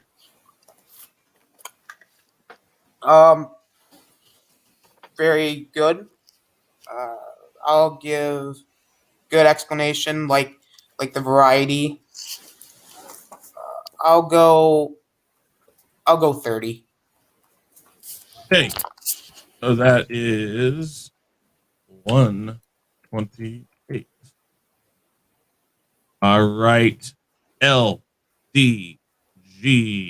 You have currently 4 minutes on the board. You have another mulligan. You could go up to 5 minutes, or you could take it down in time. This is round 4. We got one more round left. One more round. Hey, Chris, you want to address I'll your go member for the 4 before he minutes. goes? What was that? You want to address your new member before he goes? I did. Right. Oh, Flash, Flash. thank you very much. Thank you very much for joining. I appreciate that very much. It helps Wicked me Flash. immensely. Thank you. I appreciate it. Yeah, guys. Real quick, shameless plug. If you'd like to join, check the join button down below. There's 3 tiers. Video explains what's going on. So thank you very much, Flash. I do appreciate that very much. All right. Are we talking Barry Allen Flash or what? No, he is Flash. Flash Thompson. Or Flash. Or Flash. Yes. Call him Flash. Just the Flash. No, Flash. Not the. There's no Flash. the. There's no the. There's no. Not like the real review, just real review. It is the real review. Okay. All right, 4 minutes. You want to just take the 4? I'll just take the 4, please. Time starts now. All right. This is actually an interesting topic. I wasn't much for westerns. Again, computer nerd here, sci-fi geek. There were very few westerns, even though I did have a couple. That I was exposed to. Mainly, my father loved westerns. Mainly, he loved Walker, Texas Ranger, and a couple others. The closest thing that I enjoyed as far as what I would call a Western was the anime Trigun. I loved Trigun. I thought it was awesome. The first episode I saw was during the time where I was making the transition from adult cartoons to this new genre of very interestingly well designed drawing anime. Whether getting into Dragon Ball and some other ones. But Trigun, when the first I saw that, I was like, interesting. This is a Western I might even be able to get into. Had an interesting plot, had a very interesting character development with the priest and Vash and the history of Vash. And I mean, it really went out there too. I mean, Trigun wasn't just your average, draw partner. I mean, yeah, there was bounty hunting and there were, a lot of action as far as trying to get your bounty. But then it went even a step further into some really strange plots. Besides that, the only other Western I actually watched was F Troop. No less. F Troop is something, and I must have been like 9 years old. Watching Nick at Night, along with the favorites, Mr. Ed, Donna Reed, My Three Sons. I came across F Troop, in which I couldn't. I mean, obviously, I was too young to know what it was about. It was a U.S. Army station post back, I believe, pre-Civil War. But it was funny. It was a different type of comedy. It was a parody comedy, obviously. They did touch on a number of actual events and made fun of it. Their relationships between the Indians and the actual fort itself. The characters. I mean, obviously, you had Kenneth Barry, which was what Andy Griffin show, and Mayberry. But more importantly, they had the one beautiful Melody Patterson, which was very interesting eye candy. But overall, I mean, it kept you going. The comedy was just, I could watch a show and I didn't get bored. Okay. It just wasn't your average howdy partner or whatever. They kept the comedy going. It was a fun watch. And I must have watched, every time it was on, I never changed it. Besides that, Texas Cowboy Ranger, it was a good show. Call it? Texas Cowboy Ranger, is that what I called it? Walker, God. Texas Ranger. My apologies. Oh shit. I didn't watch every other episode, but I had no choice. When Father had that show on, I ended up watching it, usually during dinner time. Obviously, Chuck Norris. I'm a fan of Chuck Norris. The man fought Bruce Lee, for God's sakes. And it was an interesting show. It was kind of like your average Who Did It, along with those other shows that you would watch, Murder, She Wrote and whatnot. It was one of those sitcoms you sat back that was just a Western style. but with a Chuck Norris spin, with the fist coming out with his chin. So I did enjoy it, but overall, not a complete fan of westerns. Matter of fact, I wouldn't mind seeing a new western coming out and see what today's spin would be if they did one. Interesting thought. That's not Wild Wild West. That was kind of. Righty, Ostinator. Okay. That was rough. So, I mean, LDG does give some good variety. He doesn't. He's not a huge fan of westerns, which I respect. But because he still gave some good points. Still gave some good names. I'll go with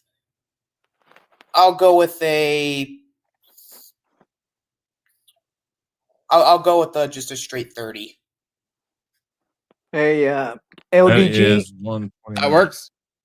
LDG, can you like throw a link or something like that into the private chat about that anime one? I'd like to check that out. Oh, Trigun, that's definitely worth a watch. It Absolutely. is. 9 Very out of good. 10. Beautiful anime western. All right, JJ. 4 minutes on the board. Let's do this. Go. All right, ladies and gentlemen, I'm not a big fan of westerns. Never really was, because of when I grew up back I was born in '72.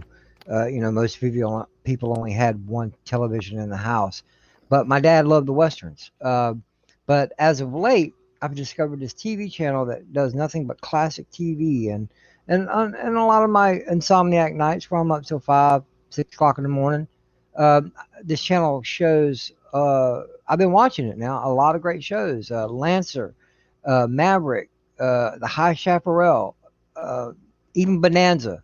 With the late great Lauren Green on it. Most of you may know him as Commander Adama on the original Battlestar Galactica. And I'm watching these shows, and I'm experiencing something that was played back then, and I'm thoroughly enjoying it now as an older man. And if you want to talk about a movie, well, sorry guys, I don't watch none of that. The only western that I could come close to was Back to the Future 3. Now, don't get me wrong, it's not my favorite one of the trilogy, but I like the way they played with history a little bit. I love the setting. How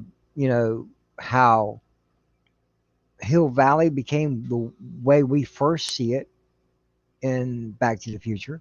The construction of the clock tower. Ancestors of the people that Marty's already having problems with. Coincidental, yes, but it was a great time. I love Doc's ingenuity, bringing future tech to life to some extent back in the past. It was just thoroughly enjoying to me. I haven't seen. Oh man, I forgot that. Never mind. Nah, don't worry about it. But the majority of my enjoyment are these TV shows I mentioned. There's a few more, but the names are just slipping because they're not really, I don't believe, really well known. You get to see how TV, color TV, as a matter of fact. I mean, there's some of it that's still black and white, but where some of this great entertainment that we got in the 80s and 90s and early 2000s came from. There was great points made. There was a great storyline. I never thought I would ever get into something like that. And like I said, I don't like westerns, period. I don't. It's not something I turn to, but that early in the morning, it's the best thing I can find to watch. So I just started watching it. Just by chance is how I found it. And there's another one. It's called Cheyenne. I don't know if I mentioned that one or not. It's a great. I think it's a great show about a man that goes from town to town. Lancer is a guy that he's an older gentleman that he tries to help people out. It always trying to show the best message possible. Bad people have been around for a long time, and even back then, you show these people doing great things to try to help out just your common folk. It doesn't matter if you have money or not. Usually, the ones that have money were the most vicious. It was a great lesson learning program, and I mean all of them, even Maverick, Bonanza, everything. They have great points, a great way for us to stand up as a people, and try to do the right thing instead of the bad thing all the damn time. All right. Austinator. Can I just say something real quick? Sure. Danny, stop. You're giving all the freaking names of the ones I'm saying, and they're going to think I'm copying the chat. Stop. Go ahead. Again, good stuff. Does talk a bit about like non-westerns a bit, but does bring up Back to the Future 3, which I guess is kind of a western, but and he does bring up some other stuff as well. Michael J. Fox almost died from hanging in that movie. It's damn well western. That is definitely a western, absolutely. That was one of the best parts. That was one of the best parts about that movie, though, is the fact that it was in the wild, the old West. Mm-hmm. I love that. All right, what do you say, Austinator? I'll give him 30. 133. All right. Let's see here. Anzo, you are last on this question. 4 minutes. You could go up to 5 with your mulligan. No, we can keep it. There's one more round, right? Yep, one more round. Keep it. All right, here you go. Time starts now. All right. So I will definitely say I was into westerns, and the reason why is because when I was a kid, my dad loved westerns. That's all he watches was western. So I remember I was sitting down in the room with him, and he's like, "Hey, come," and he was watching western. Till this day, I still can't remember the name of the western. The guy walks up the stairs. He's like, "Hey, I want to come up." He's like, "Yeah, come up," right? And then he says something like, "Well, how you gonna get back down?" And for whatever reason, my dad loved that line in that movie. He laughed so hard, and then it got me into it, So I started watching Hang 'em High. You got Fistful of Dollars. You got The Outlaw Josie Wales. Good, the Bad, the Ugly. A lot of Clint Eastwood movies, really good ones, Then started getting into the modern ones. You got Tombstone. I freaking love Tombstone, man. And like it was said, that your Huckleberry line. Oh man, I was like, yes, that made me like, yeah, great movie. Django Unchained was another one. I mean, I like it. Quentin Tarantino put his little take on it, but it was definitely a good movie, TV shows. For some reason, I wasn't really watching Western TV shows, but there were a few I watched. Zorro. Can't forget Zorro. I used to love those old school Zorros. The Lone Ranger was my favorite. I watched The Lone Ranger every week. Couldn't get away from that movie. And then there was recent one. It was Firefly. But I never really got into it until I seen the movie, which was Serenity. And then I was like, oh, man, this is fire. So I went back and I started watching the series, But for me, it was more the movies that I liked. Back to the Future 3, like we said, great Western, And it may, I don't think it's the worst out of the 3. 2 is okay, but like for me, I like most of the 3 of them practically the same. Young Guns 1 and 2. Oh, my God. When I saw those 2 movies, I think they're some of the best modern westerns that they made. Emilio Estevez, Kiefer Sutherland, Lou Diamond Phillips, all in the movies. Great movie. Another one that I was really a fan of was True Grit. Oh my God. It was just something about that movie with Jeff Bridges, and I can't remember the girl's name, but it was really a good movie. So another Western that I would like, think one of my favorite. Jeez, can't believe I forgot it. Unforgiven. Unforgiven with Clint Eastwood, Morgan Freeman. That movie was the one that got me back into Westerns, because for the longest time I was like, oh, I don't want to really watch Westerns. You know, I was into sci-fi, I was into action movies. But when I seen Unforgiven, man, Gene Hackman made me fucking hate him in that movie, man. You know, the racism that he portrayed. And that's why I say, like, he was a great actor, because he made me believe, you know, the way he treated Morgan Freeman, the way they drove him through the town naked and shit. But when Clint Eastwood says, okay, I'm going to get revenge for my friend, and he goes into the town, man, and he just wipes them all out. And that last little scene between him and Gene Hackman was one of the best scenes in a Western movie to me. So I've been a fan of Westerns. I hope they do more of them. You know what I mean? But yeah, I've always been a fan of Westerns. Those are some of my favorites. Did you just say 310 to Yuma? I did say 310 to Yuma. Okay, that's what I thought. I'm sorry. I love that movie too, man. Yes. Man, there's so many. All right. So a couple things really quick for Ostinator gives you your points. One, man,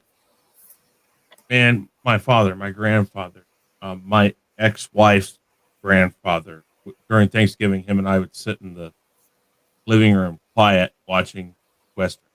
I mean, I don't know. I was raised on Westerns. I like a lot of different things, but I love, man, there's just something about a good Western. If it's good, it will keep you involved in the thing start to finish. You won't even know time's passed.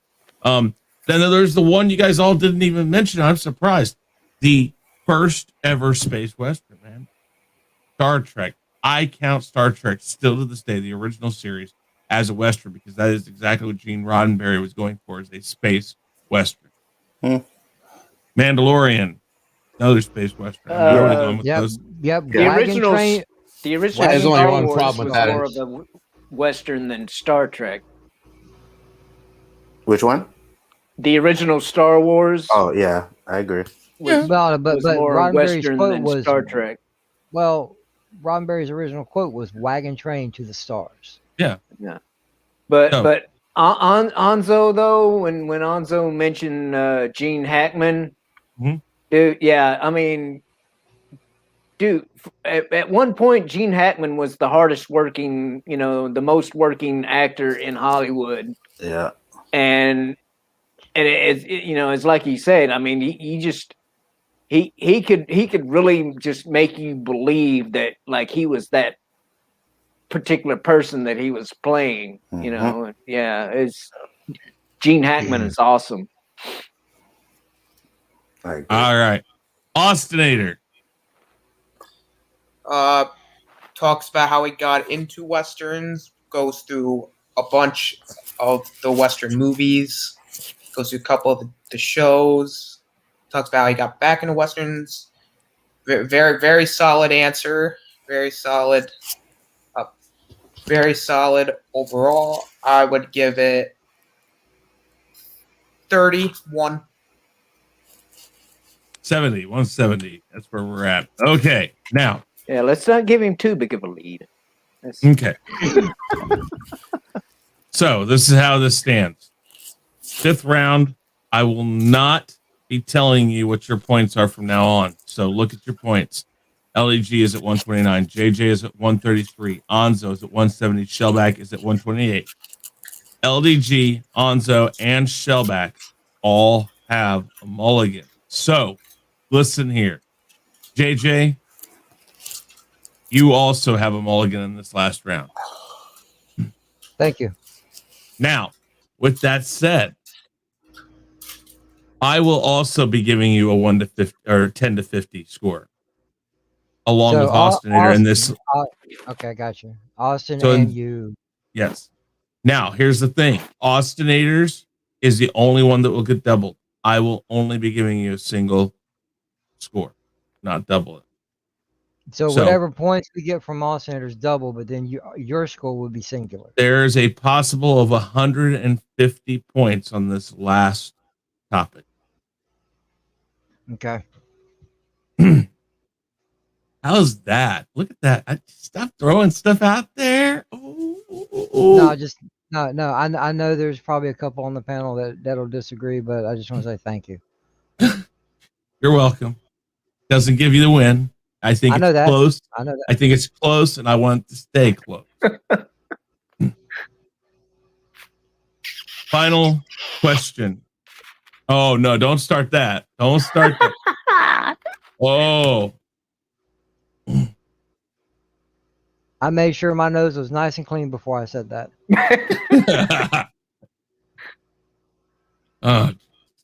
Did HBO Max waste $30 million on the Snyder Cut? Oh, and don't forget, Anzo, if you want to use it, you do have your respin. I actually want to keep that. Okay, fair enough. Damn. Did HBO Max waste $30 million? I haven't been able to keep up with that. Has it even come out yet? No, it's coming out in a solid 4-hour movie on the 18th. Hey, real quick, did they say, Chris? Do you know? Did they say how much the Snyder Cut is keeping of the original? The original already made shots. Okay, that's something. So the original. Go ahead. I was like, that's something he should know. So I don't think you should really tell him. Yeah, I think you should ignore Anzo and just answer my question. I will tell you this. Oh, hell no. Wait. I will give you this information. The movie that was released, the Snyder Cut that Josh Whedon finished, had only 10% of Snyder's stuff used. So it was 90-10. Really? Oh, well, thanks for telling me the part I already knew. That doesn't answer my question. That should give you a good idea of how much of I knew. I mean, the whole point of the Snyder Cut is the fact that they didn't have Snyder's stuff in it. I mean, I know that part. Then why are you asking a question which you should be able to formulate a logical, well-educated response to? Oh, you know what? I just found out. Okay, never mind. I'm good. Why are we even talking about this shit, man? He should yeah, exactly. That. At least it's not in game. Oh, hell. Wow. 1 minute. Now, before we go any further, everybody, are you taking your mulligans? This is the part where he asks us if we were going to take our mulligan or not, because we actually have no choice but to do it. Yes, we're all using our mulligan.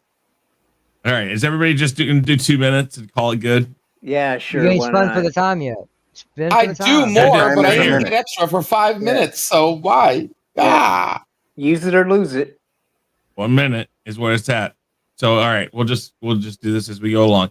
All right, we're going to see who's going to do the final round. Who's going to start?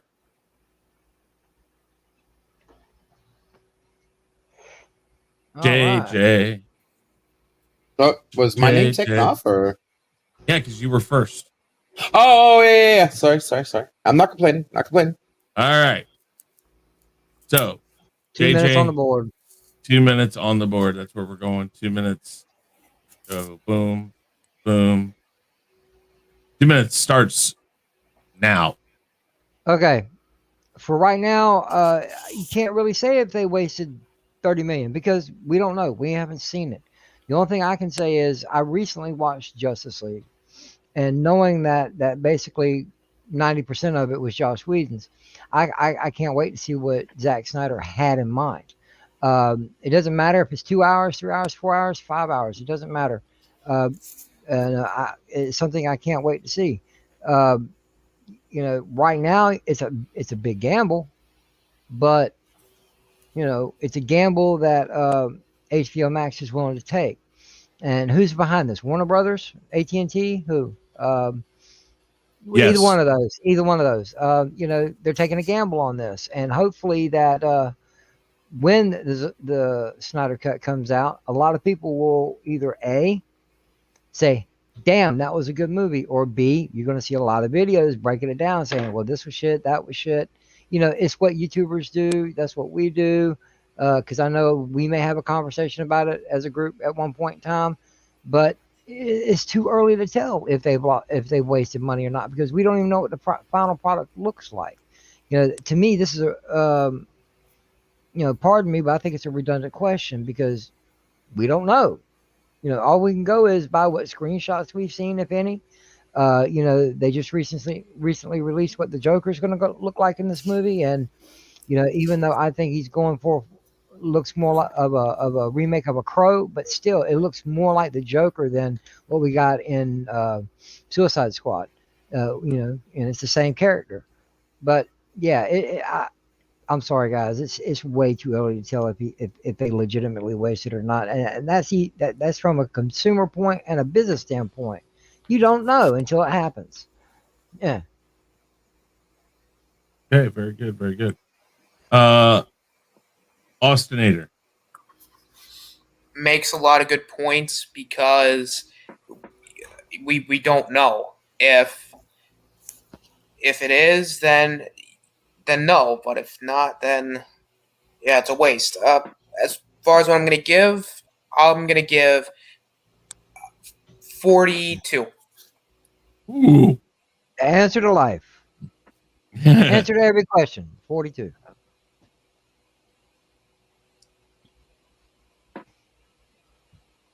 Okay.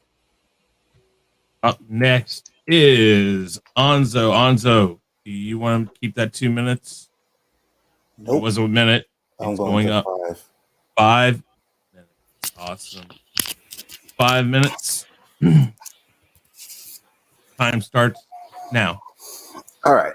So I hear what JJ is saying and what Austin said. We don't know. And understand that it's not about the success of the movie.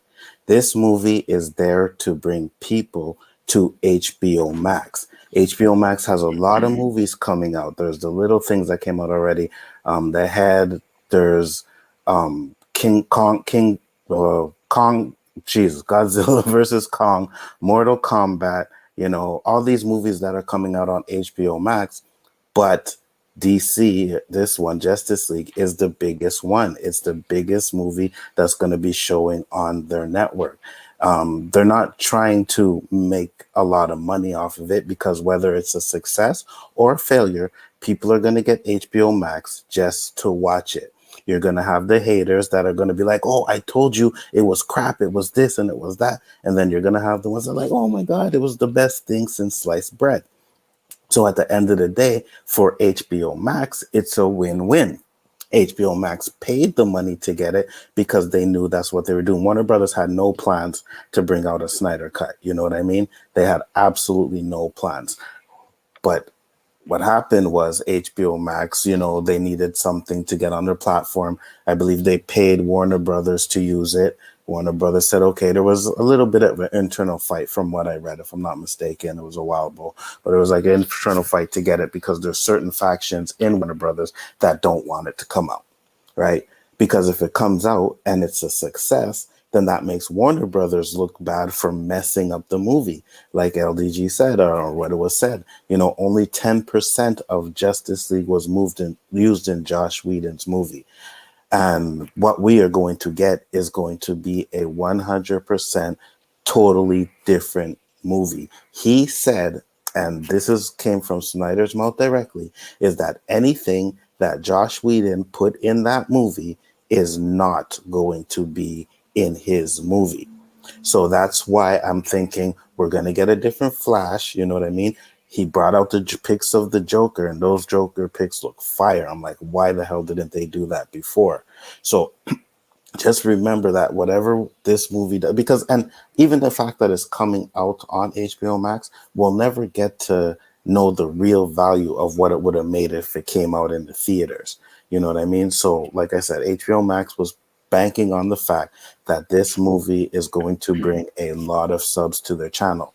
They are battling Netflix, they are battling Amazon, and they are battling Disney Plus right now. Those are the top ones, I believe. I know there's Crave. I don't know if you guys have Crave there, but we have Crave here in Canada.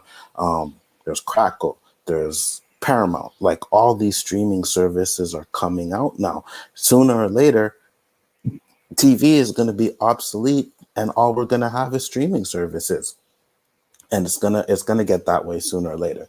So what they're doing is they're trying to get a corner of the market because they could see the change happening. The best way to get the people on their channel is to bring out something big, which is the Justice League. They put money into it. That investment was for HBO Max and HBO Max only. And not only that, with the amount of time that it took for them to do this, Snyder had a time to go back, listen to what people were saying, all the hatred that they didn't like, go back and change it. You can tell by the way Steppenhurst, whatever his name is because he's a totally different looking character than he was in Josh's one. You got the black Superman. Well, Superman in the black suit, not the black Superman, but you got Superman in the black suit. That's what everybody was crying about, wanted to see Superman in the black suit. Warner Brothers did not want to let that happen. So now we're getting Snyder's vision the way it is supposed to be. And I think it's kind of a way, because they know they did Snyder wrong. You know what I mean? They know they did him wrong. His daughter died, basically kicked him off the movie, brought in Josh Whedon and tried to make it into an Avengers thing. And I've always said, just stick with what you got. You know, sooner or later, you will get it right. Marvel has had some mistakes as well. Not all of their movies are good, but Marvel will stick to their guns. And DC keeps changing stuff. So we don't even know if the Snyder Cut is a success. Will they move on to that? Or will they just do Flashpoint and erase the whole thing? So I think there's a little bit of pressure on Snyder to perform, but it's all for HBO Max.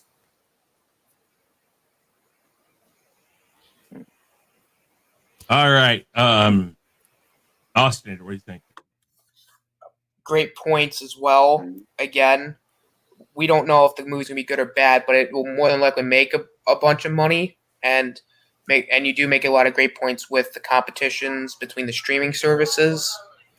I'll give it a 38. 38.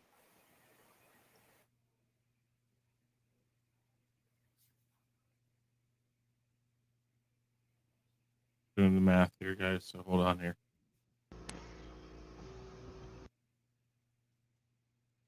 Hey.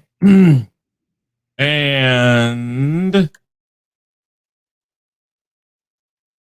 let's see here. Who's next? Shell, you're here. You're next. Do you want to take the full 5 minutes? Do you want to take 2 minutes? What do you want to take? 1 minute was the original time. Yeah.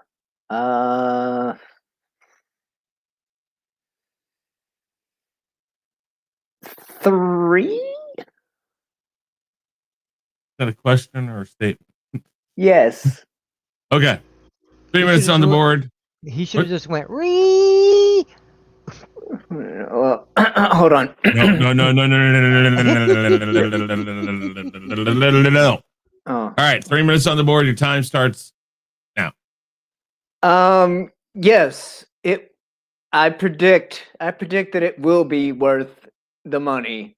Because like Anzo said, you know, I mean, it's like their selling tool for that service.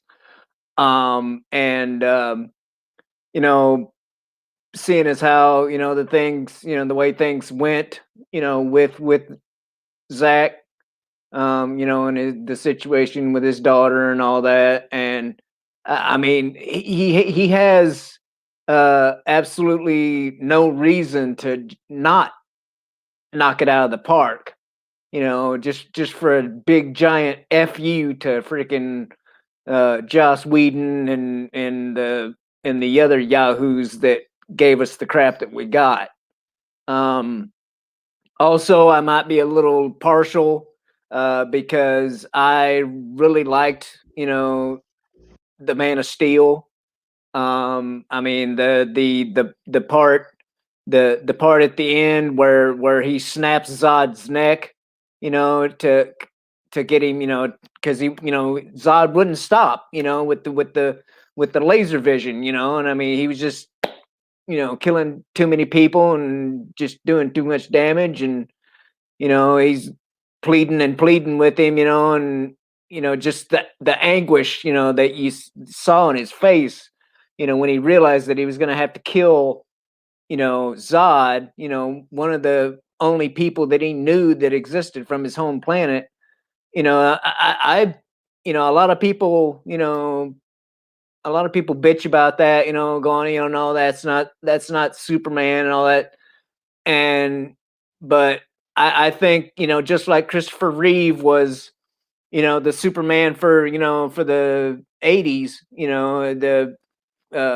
this Superman, the Zack Snyder freaking Henry Cavill Superman is the one for now, and like I said, that scene, was one of my favorite scenes ever, in a superhero movie.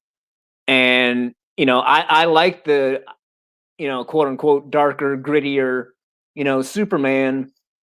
And I'm just thinking about not only what more are we going to get of that Superman in Snyder's Justice League, but the Batman as well, and hopefully the Aquaman and Cyborg will get a little bit more grittier too than the Aquaman getting flung through the air and my man, that crap, it's gonna be worth it. I'm yeah. Okay. Let's see here. Austinator. Like what you said here again, I actually really do like the variety from everybody in terms of answers. Kind of what I would like to see in a final round. Again, I agree. I think strong points. I'm gonna say I'll go a solid 40. Okay. Let me do the math here.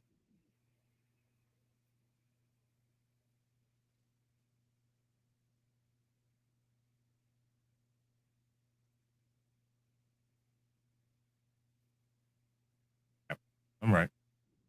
All right. Don't forget to carry the LDG. one. I did.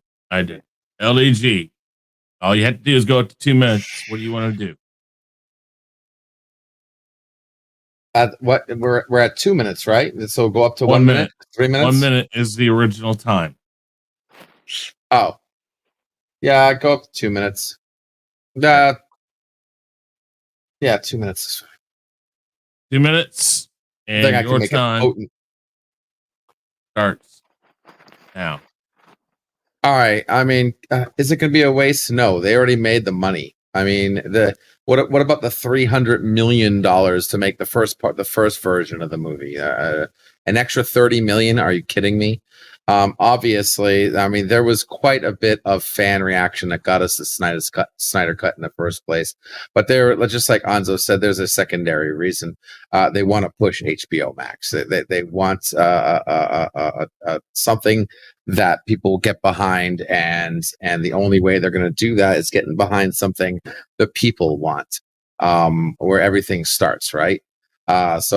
That's basically what we're looking at now. As far as I'm concerned, if I would have done it, Snyder Cut should have been a whole nother movie and not just a Band-Aid patch for an old movie that basically broke even, barely made any profit whatsoever compared to what it been. I mean, you're talking to the person who would see if Infinity Wars Pixels cut would have made 3 times as much money. But I guarantee you that a pixel cut would not be no Band-Aid. I mean, that whole movie needs to be thrown away, deleted from the internet, and redone from scratch. And I think that if they were really serious about the Snyder cut, they would have came out with a full version from the ground up, Snyder's imagination of the Justice League. And like I said, just not this Band-Aid patch. Now, I think it's going to be great. I think it actually will be successful. Yes, with the movie theaters the way there are now, and it just coming out in the streaming service, it might not make as much as it would have. Along with that, they're releasing the whole thing all at once instead of in portions. I think would make even a little bit more money. But what is it a waste? No, I think it's going to do really well. There's a lot of hype behind it, and it's going to make its money. Now, if people are going to stay with HBO Max, I don't know, especially with things going on right now. But yeah, it's going to make its money. And well, it's not going to be a patch, dude. If they only use 10% of Snyder's stuff in the original one, we're pretty much getting an entirely new freaking thing anyway. So I wouldn't call this a patch. And I got a rebuttal too. The original Justice League didn't actually break even. If you go by the numbers and you times it by 3, it actually lost money. Well, you times it by 3, but it made how much money they put into it. The budget was 300. 300, it made 300 million. Yeah, but it made 600. All the advertising it made and 700 whatnot. million. That's breaking even. The times 3 is the profit. No, the times 3 is advertising. So the advertising is not included in that budget. So you have to times 3 by the 300 million that you paid for the movie, that you made for the movie, and then after that you make a profit. They should have advertised better.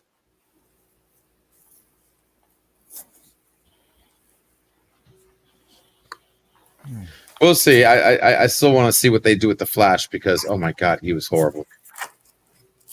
Want to fight? I'm sorry, dude. That was the worst Flash I've ever seen in my life. All right, God. Yeah, the 90s Flash is far better than what we got in the Justice League. Yeah.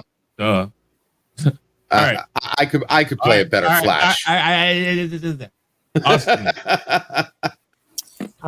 We had to have the end game reference. Man, that LDG again makes some good points. Everybody's making good points today.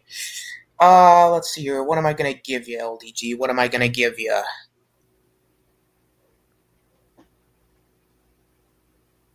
$41. Take that. Now, before anything goes further, once again, I'm just wishing everybody good luck on this. Good luck, everybody. Yeah, except for Pixels. Vet. Thank you. Thank you very much. I appreciate it. Appreciate it. Thank you, guys. Appreciate all the everything you guys do. Miss you, movie aficionados. Josh, thank you very, very much for being here. Everybody, thank you. I want to thank all 4 of you guys and Austinator. Thank you very much. You guys have made this a great show. All right. Damn you, Onzo, and your rebuttal.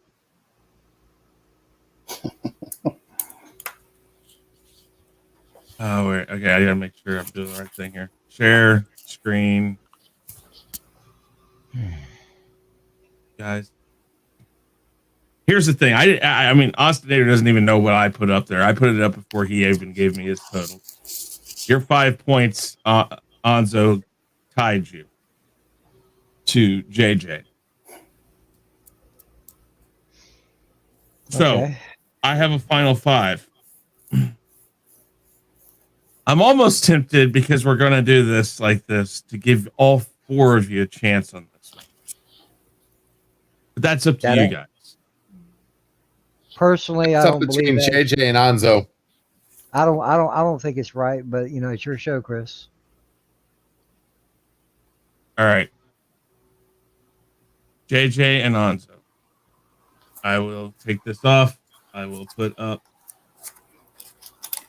0, 0, and I will be muting after I ask this. JJ, you can go first.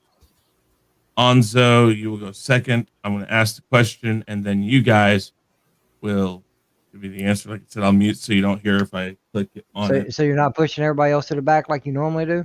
Nope, I'm going to leave them here. It's fine. Okay, cool. Question number 1. Jimi Hendrix, Prince, B.B. King. Which is the better guitarist? Hendrix. All right. Second one, Star Trek, the original cast, Star Trek, the Next Generation, or Star Trek reboots. Which is the superior series? Next Generation. Original series. Number 3. Which is the best of the Back to the Future trilogy?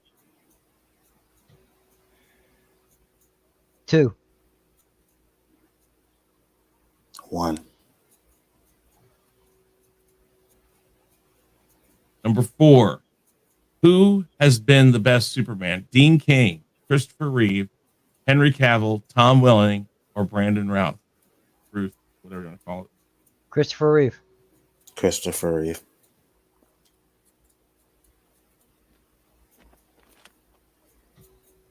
Last question. Simple one. Coke or Pepsi? Coke. Pepsi. All right. There you go. Anzo gets 3 and JJ got 2. These are the questions right there. Jimi Hendrix, Prince, B.B. King, which is better guitarist? I said Prince. I knew it. I knew when I shouldn't have followed JJ. When I said Hendrix, I was like, no, I know that. I know that. I know. But I'm just saying when I said Hendrix, I was like, fuck no, Prince. Number 2, Star Trek: The Original Cast, or TNG, or reboots. I like the original cast better. I like some of the Next Generation. And they're both far and away better than the reboots. 3, which is the best Back to the Future trilogy. The first one, without it, all the cool throwbacks, all the little, things that they do throughout the rest of them wouldn't happen. And yes, 2 is. I almost said 2.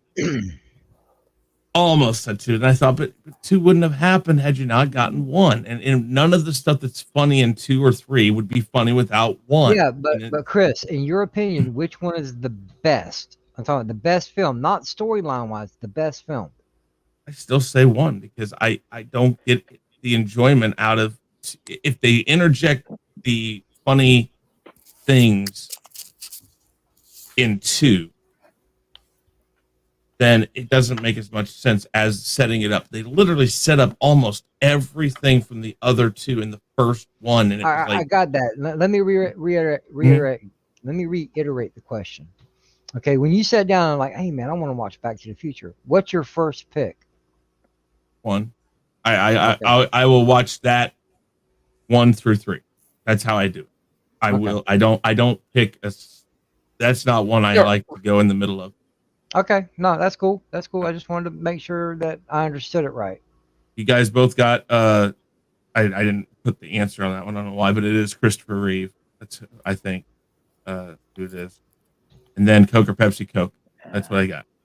So yeah, I thought that's where Anzo messed up. I'm like, I didn't know. I thought JJ had it because Anzo had like, it. There's no way point. Pepsi's better than Coke. Okay, now let me reiterate something I said at the beginning of the show.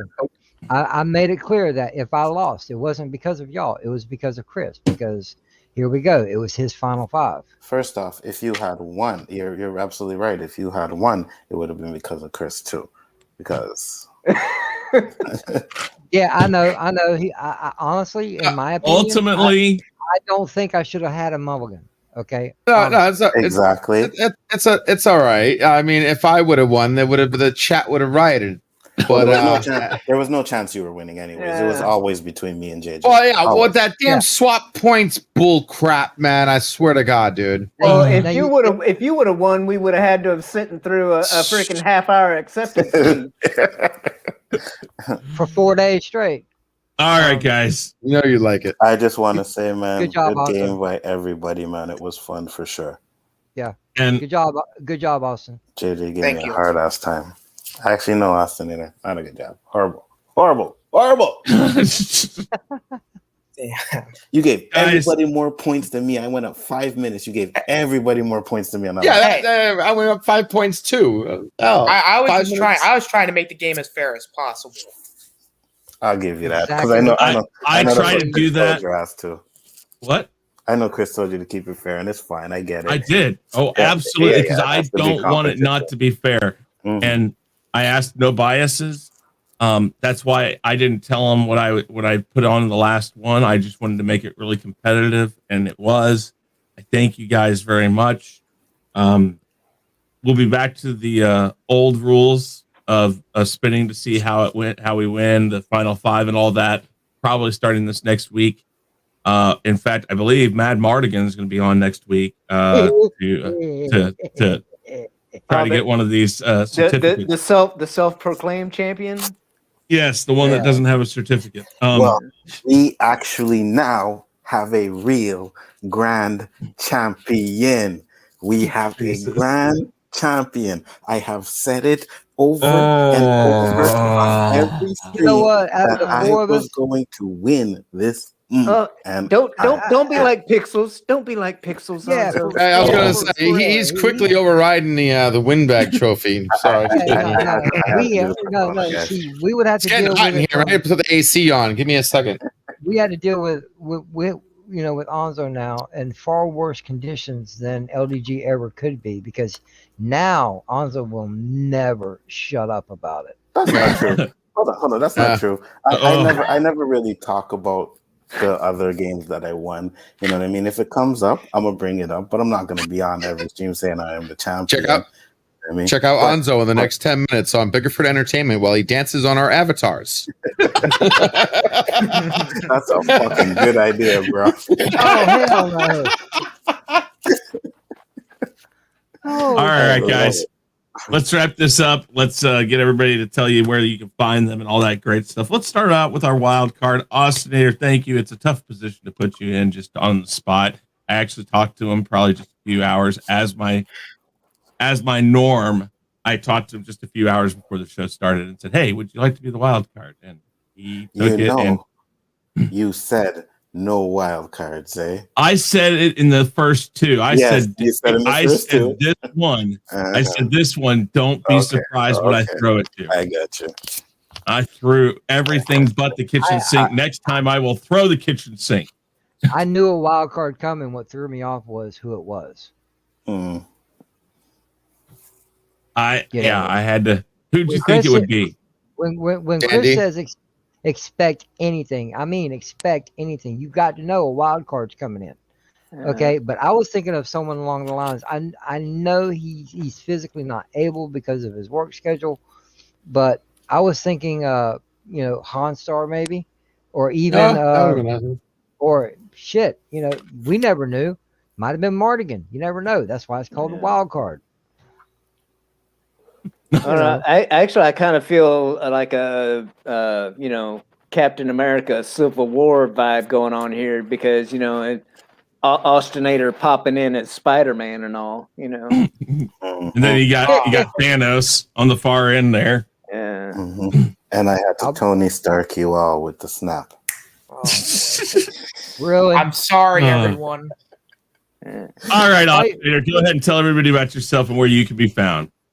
Yeah, talking about subverting expectations. What's going on, everybody? This is the wild card Austinator. You guys can find me on my YouTube channel, where I'm at over 100 subs. I do 3 shows per week. I'm doing a Splash Talk tomorrow. We're gonna be reading some fan fiction. I don't know what we're reading, but we'll figure it out. Also, later on Friday, you can find me on Galactic Chat. We're going to be talking about the news that happened yesterday. That's going to be fun. Expect me to go onto an epic angry rant. That's going to be fun. Sundays, you can find me on my Shadow Eye, where this week we're going to be making memes of each other, and we're just going to show off our memes to everybody. So go check that out. Also, later on Sunday, if it happens on Sunday, you can find me on the Real Review 3000, Chris Knight's channel, for the weekly wrap-up. And Mondays, you can find me on JJ, A.K.A. Sith Lord 3827's channel for randomness at its finest. Occasionally, you can find me backstage on LDG Pixels, Geeks Enjoy Nerd Erotica, where it is not porn until it's nerdgasm, where it's actually porn. And it's very messy with the nerdgasm. Gotta work on that one. Just a little bit. Grab your Vaseline and grab your tissues, everybody. Oh, hell no. Really? Clean up the nerdgasm. Also, occasionally Biggaford Entertainment channel. No, go past this. Past this part. In fact, never play this again. Hey! Don't forget your boy in the chat and Android. Indeed. And you can find me also on Twitter at the Osinator17, where if you ever just want to get updated on when I stream, then hit me up at the Osinator17. Also, I have private messages, which are also known as I guess just a DM, which I guess that's what they're called, or an IM, I guess. So you ever want to hit me up in my IMs? Hit me up at the Osinator17. Also, I have Discord at the Osinator, so go check me out there. Chris, thanks for having me on as the wild card. Awesome. Not a problem. Thank you very much. I really do appreciate it. LDG, tell everybody about yourself and your channel, please. All right. What's going on, guys? And once again, yes, it is LDG Pixels here for all your tech needs. You have any questions with your computer, need help, need a tune up, you own a Mac, anything, guys, that's what I'm here for. My support channel, LDG Pixels. You can also find me on Geeks Enjoy Nerdrotica, where nerding out is a turn on. It is not porn, it's Nerdrotica, hosting the waiting room, the place to hang out between streams, the place where if you ask the YouTube bell, found anything yet? We ain't found shit. I'm the place to come to. I'll let you know who streamed, who's streaming, who's going to stream, and who's uploaded. We'll have lots of fun, and sometimes it's even more enjoying than the person you're waiting to stream. We also do watch parties. Tonight we'll be doing the WandaVision watch party, where we find out if my theory holds any weight. Guys, check us out tonight, 3 a.m. Also on Saturday, we do the Married with Children. We do 5 episodes every Saturday afternoon, so check us out there. And including, yes, our WandaVision, blah, blah, blah. And this time it might just be Born, the most exciting new show to hit the late night nerdgasm, guys. Adult nerd conversations, huge open panels, having lots of fun. Come join us one and all. Thank you, guys. This is awesome. I'm sorry, everybody, I couldn't win. This time I'm not inevitable, but on my channel I am, at least. So come check me out. Thanks, everybody. Thanks, Chris. Awesome show, man. Appreciate it, everyone. Thank you very much for being here. I appreciate it. All right, JJ. Oh, shit. I got to work on that. It just automatically triggers. Sorry about that. All right, JJ. All right, everybody, you know who I am and where you can find me at. I'm your boy JJ. I'm not really going to go back into me so much at the moment. Do us all a favor, man. Like, share, subscribe to everybody on here. Even Shell, he'll come back one day. We can't grow as a channel without your word of mouth and your support. We appreciate everyone that comes and watch these shows. Whether it's the Weekly Rumble, the Khaos List, Khaos Conversation, Rule of 3, now with the side of Basco. It's ring that bell, or check out, the waiting room.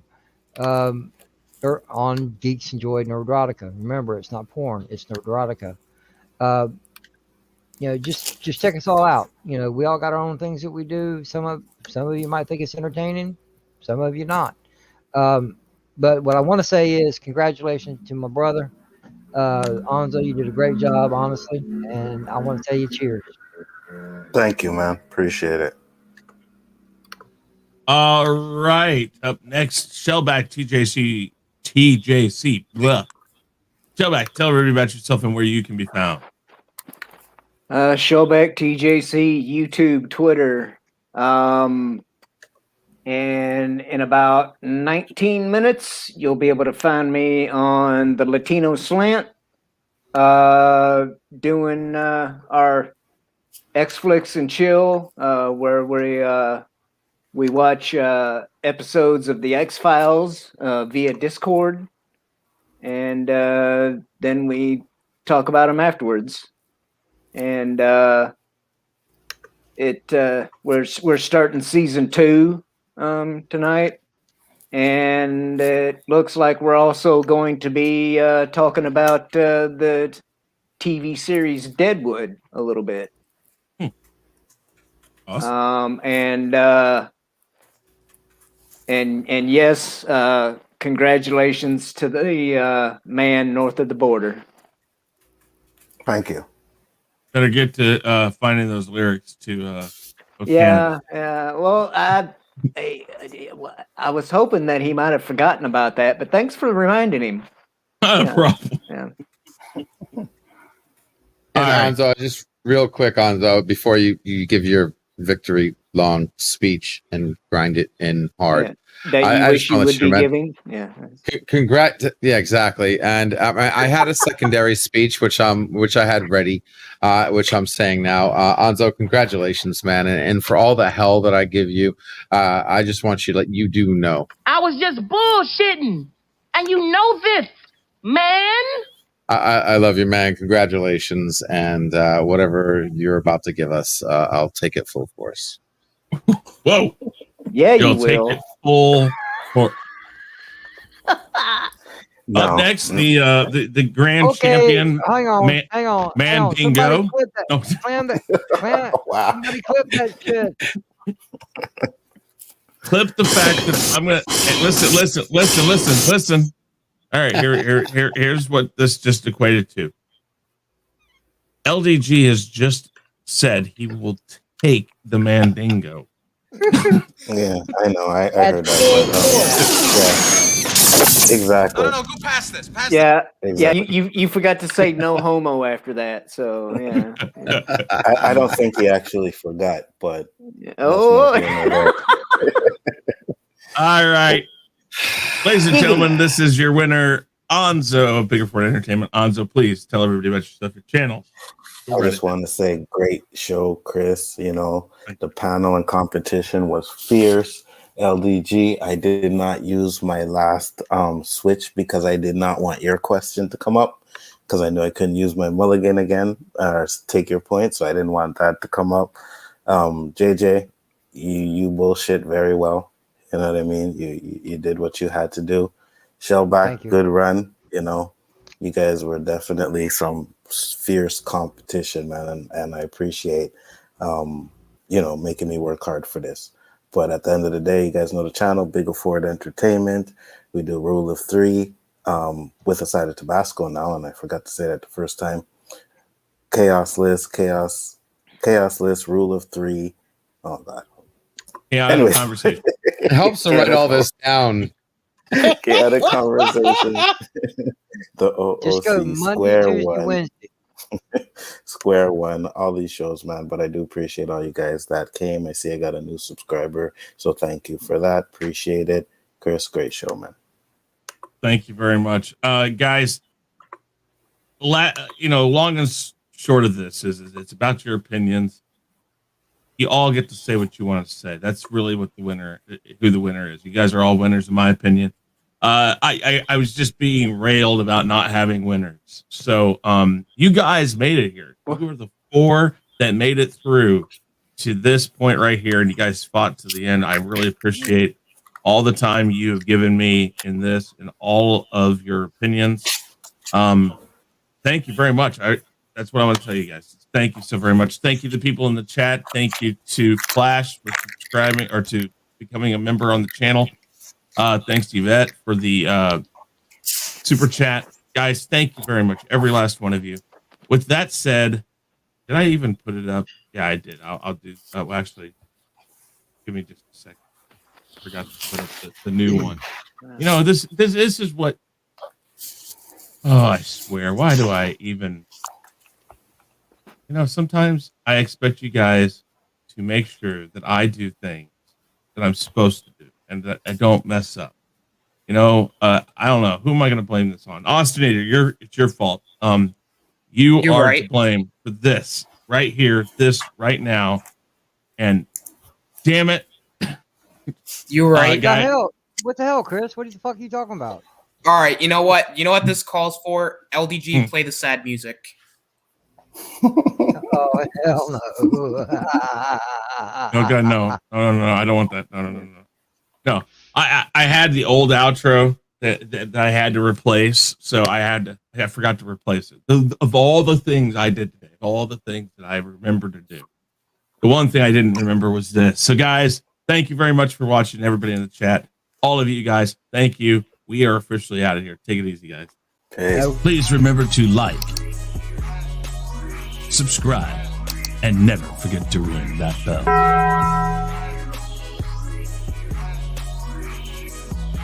Follow Chris Knight and The Real Review 3000 on these platforms. For email and Patreon, see the description box below. Don't forget, you can reach the Ego on Twitter at TheEgo5150. We would like to thank the generous members of The Real Review 3000. Those people are Jesse Ritchie, JJ, A.K.A. SithLord3827, Poe, Lady Toriel, and Anzo of Biggaford Entertainment. Thank you for your support and donations that help us here at The Real Review 3000 bring you, the subscribers, better content.